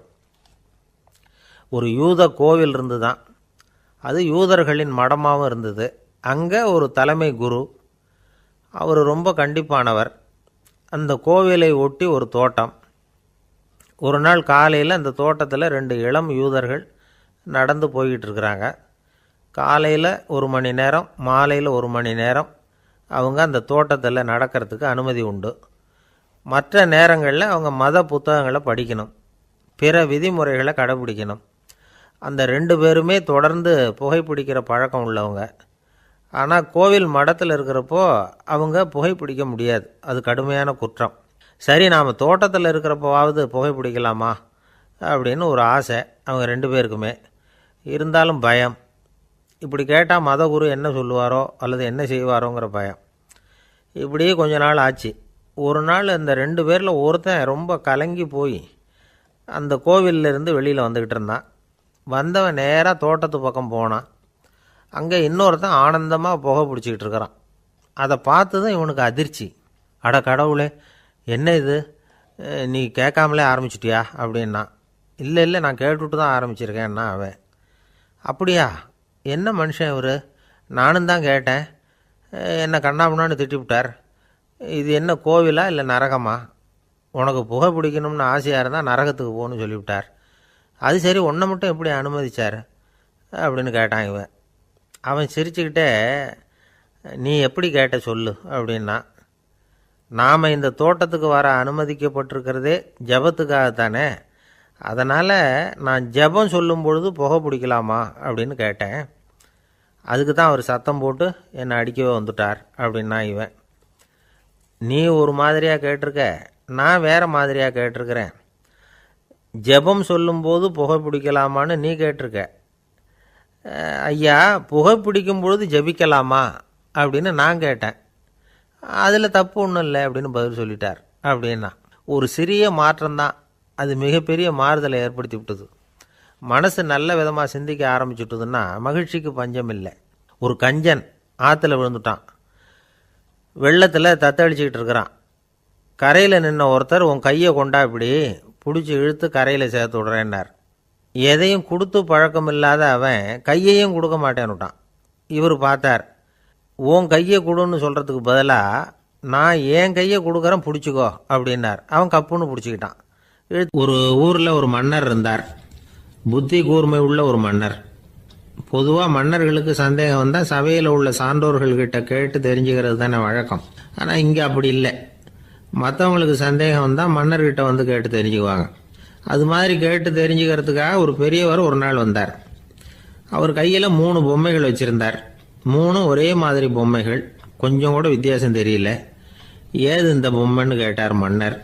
எனக்கு வேண்டியப்பட்ட ஒருத்தங்கிட்ட இருந்து இதை வாங்கிட்டு வந்திருக்கிறேன். நான் தான் அவன்கிட்ட இந்த பொம்மையை செஞ்சு கொடுக்கும்படியா கேட்டுக்கிட்டேன். அவன் ரொம்ப புத்திசாலி, அவன் தான் இதை செஞ்சு கொடுத்தான். ஆனால் அதில் ஒரு சிக்கல் அப்படின்னார். என்ன பிரச்சனைன்னு கேட்டிருக்காரு இவர். நான் அவன்கிட்ட கேட்டது 3 விதமான பொம்மைகளாக இருக்கணும்னு கேட்டேன். அவன் என்னடான்னா 3 ஒரே மாதிரியாக செஞ்சு கொடுத்துட்டான் அப்படின்னார். அவன்கிட்டயே கேட்கறது தானே அப்படின்னு இருக்காரு இவர். கேட்டேன், அவன் என்ன சொல்கிறான்னா இது 3 ஒரே மாதிரி பொம்மை கிடையாது, 3 விதம், ஒன்றுக்கு ஒன்று வித்தியாசம் இருக்குது. இந்த 3 பொம்மையும் 3 விதமான நண்பர்களுக்கு உதாரணங்கள் அப்படின்னு சொல்கிறான். எனக்கு ஒன்றும் புரியல, அதுதான் உங்ககிட்ட வந்தேன் அப்படின்னார். சரி, அந்த பொம்மைகளை இப்படி கொடுங்க அப்படின்னு வாங்கினார் மன்னர். எடுத்துக்கிட்டு உள்ளே போனார். கொஞ்ச நேரம் கழித்து வெளியில் வந்தார். அதுக்கப்புறம் சொன்னார், பாருப்பா, அவன் சொன்னது சரிதான், 3 விதம் தான். இது இருக்குது முதல் பொம்மை, இது உத்தமமான நண்பனுக்கு உதாரணம். இந்த 2வது பொம்மை இது மத்தியமமான நண்பனுக்கு உதாரணம். அந்த 3வது பொம்மை இருக்குதே அது மோசமான நண்பனுக்கு உதாரணம். இதை செஞ்சவன் உண்மையிலேயே பெரிய அறிவாளி தான் அப்படின்னாராம். வந்தவருக்கு ஒன்றும் புரியல. பார்த்தா ஒன்றும் வித்தியாசம் தெரியலையே அப்படின்னு அவன் குழம்பி போய் நிற்கிறான். இப்போது அந்த மன்னர் விளக்கம் கொடுக்குறார். அந்த 3 பொம்மையையும் எடுத்து முன்னாடி வச்சார். ஒரு மெல்லிய கம்பியை கையில் எடுத்தார். அந்த முதல் பொம்மை காதில் விட்டார். கொஞ்ச தூரம் உள்ளே போய் அப்படியே நின்றுட்டுது அந்த கம்பி. அப்புறம் 2வது பொம்மை காதில் அந்த கம்பியை விட்டார். அந்த கம்பி என்னாச்சுன்னா அப்படியே அது வாய் வழியாக வெளில வந்தது. 3வது பொம்மை காதில் கம்பியை செலுத்தினார். அது நேராக இன்னொரு காது வழியாக வெளியில் வந்தது. இப்போ இந்த முதல் வகை இருக்குதே, அது மாதிரியான நண்பர்கள் எப்படி தெரியுமா? நம்ம கஷ்டத்தை அவங்கக்கிட்ட சொன்னால் பேசாமல் கேட்டுக்குவாங்க. வெளியில் அதை யாருக்கிட்டையும் சொல்லிகிட்டு இருக்க மாட்டாங்க. வெளியில் தெரியாமல் நமக்கு உதவி பண்ணுவாங்க. செஞ்சுட்டு அதை நான் தான் செஞ்சேன்னு சொல்லிகிட்டு இருக்க மாட்டாங்க. அதுதான் கம்பி ஒரு காது வழியாக போய் உள்ளேயே நின்றுட்டுது. 2வது பொம்மையில் கம்பி என்னாச்சு, ஒரு காது வழியாக போய் வாய் வழியாக வெளியில் வருது. இது மாதிரியான நண்பர்கள்கிட்ட நாம் கஷ்டத்தை சொன்னால் அதை அவங்க 4 பேர்கிட்ட போய் சொல்லி நமக்காக உதவி கேட்பாங்க. நமக்குன்னு கேட்டு வாங்கி அதை நம்மகிட்ட கொண்டுகிட்டு வந்து கொடுப்பாங்க. இவங்க மத்தியமமான நண்பர்கள். 3வது பொம்மையில் ஒரு காது வழியாக செலுத்துகிற கம்பி இன்னொரு காது வழியாக வெளியில் வந்துடுது. இது மாதிரியான நண்பர்கள்கிட்ட நம்ம கஷ்டத்தை சொன்னால் அவங்க காது கொடுத்து கேட்கறது மாதிரி நடிப்பாங்க. அப்படியே இன்னொரு காது வழியாக அதை வெளில விட்டுருவாங்க. அதை பற்றி கவலைப்பட மாட்டாங்க. இதுதான் இந்த பொம்மைகளுக்குள்ளே இருக்கிற வித்தியாசம் அப்படின்னு விளக்கம் கொடுத்தாராம் மன்னர். படிக்கிற பிள்ளைங்கள்லேயும் இது மாதிரி 3 வகை உண்டு. சில பேர் காதால் வாங்கி மனசில் வச்சுக்குவான். சில பேர் காதால் வாங்கி பேனாவால் எழுதி விடுவான். சில பேர் ஒரு காதால் வாங்கி இன்னொரு காதால் வெளியில் விட்டுருவான். ஒரு பையன் வகுப்பில் ஆசிரியர் பாடம் நடத்தும் பொழுது தலையை வேகமாக ஆட்டி ஆட்டி கேட்பானான். ஏன்டா இப்படி தலையை இப்படி ஆட்டுற அப்படின்னு கேட்டிருக்கான் பக்கத்தில் இருந்தவன். தலையை ஆட்டினா தாண்டா ஒரு காது வழியாக உள்ளே போகிறது, இன்னொரு காது வழியாக வெளியில் வேகமாக வெளில போகும் அப்படின்னானா அந்த பையன். ஒரு ஆள் ராமகிருஷ்ணரை தேடி வந்தான். அவன் கையில் 1000 பொற்காசுகள் வச்சுருந்தான். அதை அவர்கிட்ட கொடுத்து இதை ஏற்றுக்கணும் அப்படின்னு ரொம்ப பணிவாக கேட்டுக்கிட்டான். அவர் பார்த்தார், இது எனக்கு தேவையில்லை, ஆனாலும் உன்னுடைய மனசை புண்படுத்துறதுக்கு நான் விரும்பலை, அதனால் நீ கொடுக்குறத வாங்கிக்கிறேன்னார். வாங்கிக்கிட்டார். அப்புறம் கேட்டார், இதை பாரு, இனிமேல் இதெல்லாம் என்னுடையது தானே அப்படின்னார். ஆமாம், அதையெல்லாம் நான் உங்களுக்கே கொடுத்துட்டேன்னா அவன். சரி, இப்போ நீ எனக்காக ஒரு காரியம் பண்ணணும்னார். என்ன செய்யணும்னு சொல்லுங்கன்னா, இந்த நாணயங்களையெல்லாம் எடுத்துக்கிட்டு போய் கங்கை நதியில் எரிஞ்சுட்டு வா அப்படின்னார். இவனுக்கு அதிர்ச்சியாக போச்சு. என்ன பண்ணுறது, இனிமேல் அது முடியாதுன்னு சொல்ல முடியாது. ஏன்னா அந்த நாணயங்களையெல்லாம் அவருக்கே கொடுத்துட்டான்.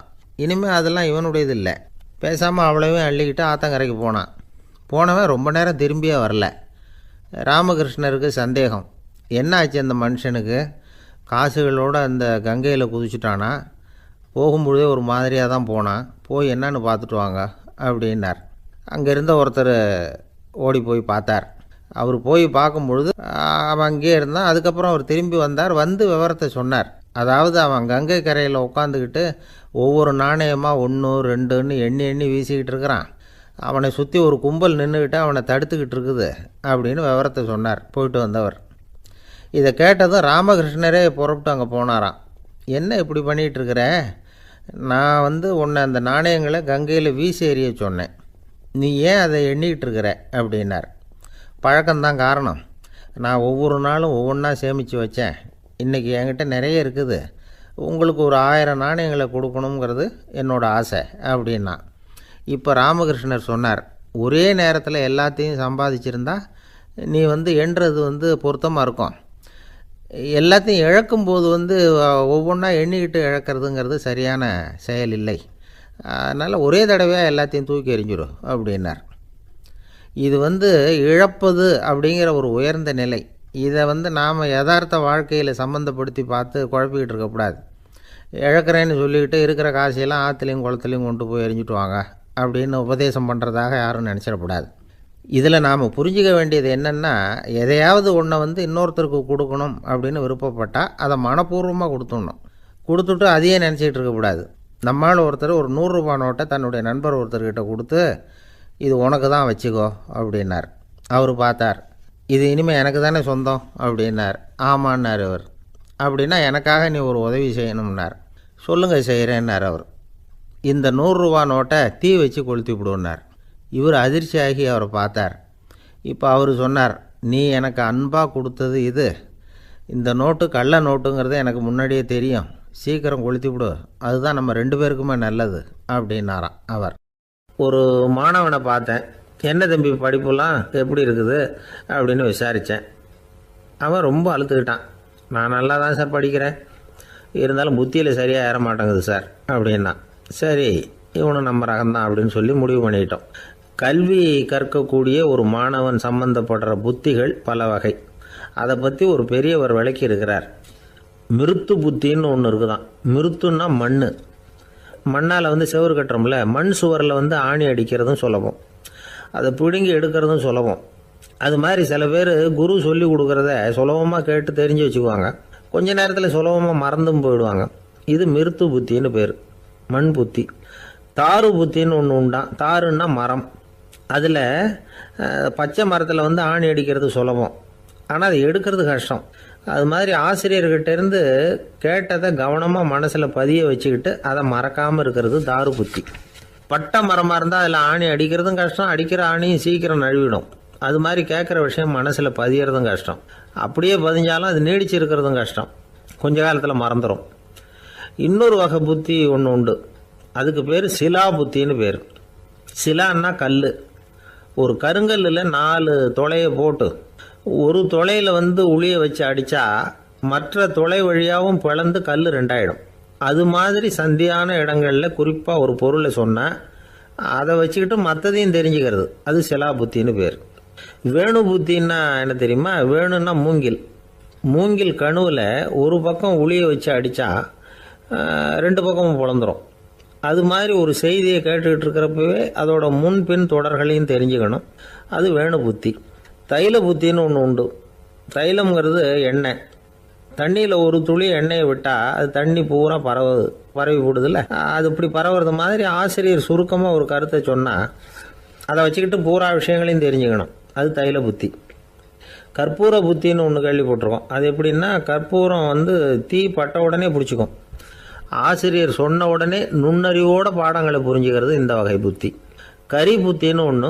அது எப்படின்னா, கரியில் நெருப்பை வச்சு விசிறிய பிறகு அதுக்கப்புறம் அது கறி நெருப்பாகும். அது மாதிரி காலம்பரை சாயந்தர வேலைகளில் ஆசிரியர் பாடம் சொல்லி கொடுப்பார், அதை கொண்டு புரிஞ்சுக்கிறது இந்த வகை. கதலித்தண்டு புத்தின்னு ஒன்று சொல்லுவாங்க. கதலிங்கிறது வாழை மரம். வாழைத்தண்டில் தீ வைக்கிறது எவ்வளவு சிரமமோ அவ்வளவு சிரமத்தோடு கல்வி கற்கிறது கதலித்தண்டு புத்தி. இதை தவிர இன்னும் சில வகையான மாணவர்களை கூட அடையாளம் காட்டுறாங்க. ஆசிரியர் சொன்னதில் நல்லது மட்டும் எடுத்துக்கிறவன் அன்னம். ஆசிரியர் கிடைச்ச இடத்துல பாடத்தை கேட்டுக்கிட்டு பிறகு தனியாக உட்காந்து சிந்திக்கிறவன் பசு. பசுமாடு அப்படி தானே, புல் கண்ட இடத்துல மேயும், அதுக்கப்புறம் நிதானமாக அசை போட்டுக்கும். ஆசிரியர் சொன்னதை தவிர வேறு எதையும் சொல்ல முடியாதவன் கிளி. பல இடங்களில் பாடங்கள் கேட்டு கடைசியில் ஒன்றும் புரியாமல் போகிறவன் ஆடு. ஆடு ஒரு செடியில் வயிறார மேயாது, ஒரே செடியில். இக்கரைக்கு அக்கறை பச்சைன்னா அங்கேயும் இங்கேயும் அலைஞ்சிக்கிட்டே இருக்கும். சில பேருக்கு எருமைன்னு பேர். எறும்பு வந்து எப்படின்னா குளத்து நீரை கலக்கி தான் குடிக்கும். அது மாதிரி ஆசிரியர் வந்து மனசை நோக செய்து பயில்கிற மாணவர்கள்லாம் இந்த ரகம். இவ்வளவுலாம் இருந்தாலும் இந்த காலத்து மாணவர்கள்லாம் ஒரு தனி ரகம். ஒரு ஆசிரியர் வகுப்பில் பாடம் நடத்திக்கிட்டு இருந்தார். இலக்கண வகுப்பு. இறந்த காலம், நிகழ்காலம், எதிர்காலம், past tense, present tense, future tense, இதை பற்றிலாம் பாடம் நடத்துகிறார். எல்லாம் சொல்லி கொடுத்துட்டு இப்போ நான் ஒரு வாக்கியம் சொல்லுவேன், அது என்ன காலம் அப்படிங்கிறத நீங்கள் சொல்லணும்னார் ஆசிரியர். சரி, நாங்கள் மாணவர்கள்லாம், நான் நாளைக்கும் பாடம் நடத்தப் போகிறேன், இது என்ன காலம் அப்படின்னு கேட்டார் ஆசிரியர். அதாவது நான் நாளைக்கும் பாடம் நடத்தப் போகிறேன், இந்த வாக்கியம் வந்து என்ன காலம்னு கேட்டார். ஒரு பையன் மெதுவாக எழுந்திரிச்சு சொன்னான், இது எங்கே போதாத காலம் சார் அப்படின்னு சொல்லிவிட்டு உட்காந்துட்டானா. ஏங்க எங்கே போயிட்டு வரீங்க அப்படின்னு கேட்டேன். எனக்கு வேண்டப்பட்ட ஒருத்தரை பார்த்து. ஆஸ்பத்திரிக்குன்னார். எந்த ஆஸ்பத்திரிக்குன்னே? மாட்டு ஆஸ்பத்திரிக்குன்னார். என்ன விஷயம்னே? மாமனாருக்கு உடம்பு சரியில்லை, அதுதான் மாட்டு ஆஸ்பத்திரிக்கு போயிட்டு வரேன்னார். அட பாவி, அதுக்கு அந்த ஆஸ்பத்திரிக்காக போவாங்க அப்படின்னு ஆச்சரியமா. அட அது இல்லைப்பா, முதல்ல எங்கள் குடும்ப டாக்டர் தான் தேடிக்கிட்டு போனேன். அவர் அந்த நேரத்தில் அவர் வளர்க்குற நாய்க்குட்டிக்கு உடம்பு சரியில்லைன்னு சொல்லி அதை தூக்கிக்கிட்டு மாட்டு ஆஸ்பத்திரிக்கு போயிட்டாராம் சொன்னாங்க. அதனால் அங்கே போய் அவரை சந்தித்து விஷயத்தை சொல்லிவிட்டு வர்றேன்னார். அப்புறம் தான் எனக்கு கொஞ்சம் நிம்மதியாக இருந்தது. பொதுவாக நமக்கு தெரிஞ்ச வரையில் டாக்டர்கள் 2 வகை. நமக்கு வைத்தியம் பண்ணுற டாக்டர்கள் ஒரு வகை, நம்மக்கிட்ட இருக்கிற ஆடு மாடு கோழிக்கு வைத்தியம் பண்ணுற டாக்டர்கள் ஒரு வகை. இப்போ தான் எனக்கு தெரியும் இன்னொரு வகையான டாக்டர்களும் உண்டுங்கிறது. அது யாருன்னா பூச்சிகளுக்கு வைத்தியம் பண்ணுற டாக்டர்கள், அதாவது பூச்சி டாக்டர்கள். வெளிநாடுகளில் அப்படிலாம் கூட சில பேர் இருக்கிறாங்க. பிரிட்டனில் யார்க்ஷயர் வட்டாரத்தில் ராதர்ஹாம் அப்படின்னு ஒரு ஊர். அங்கே ஒரு விலங்கியல் மருத்துவர், பேர் டாக்டர் லான்ஸ் ஜெப்சன்.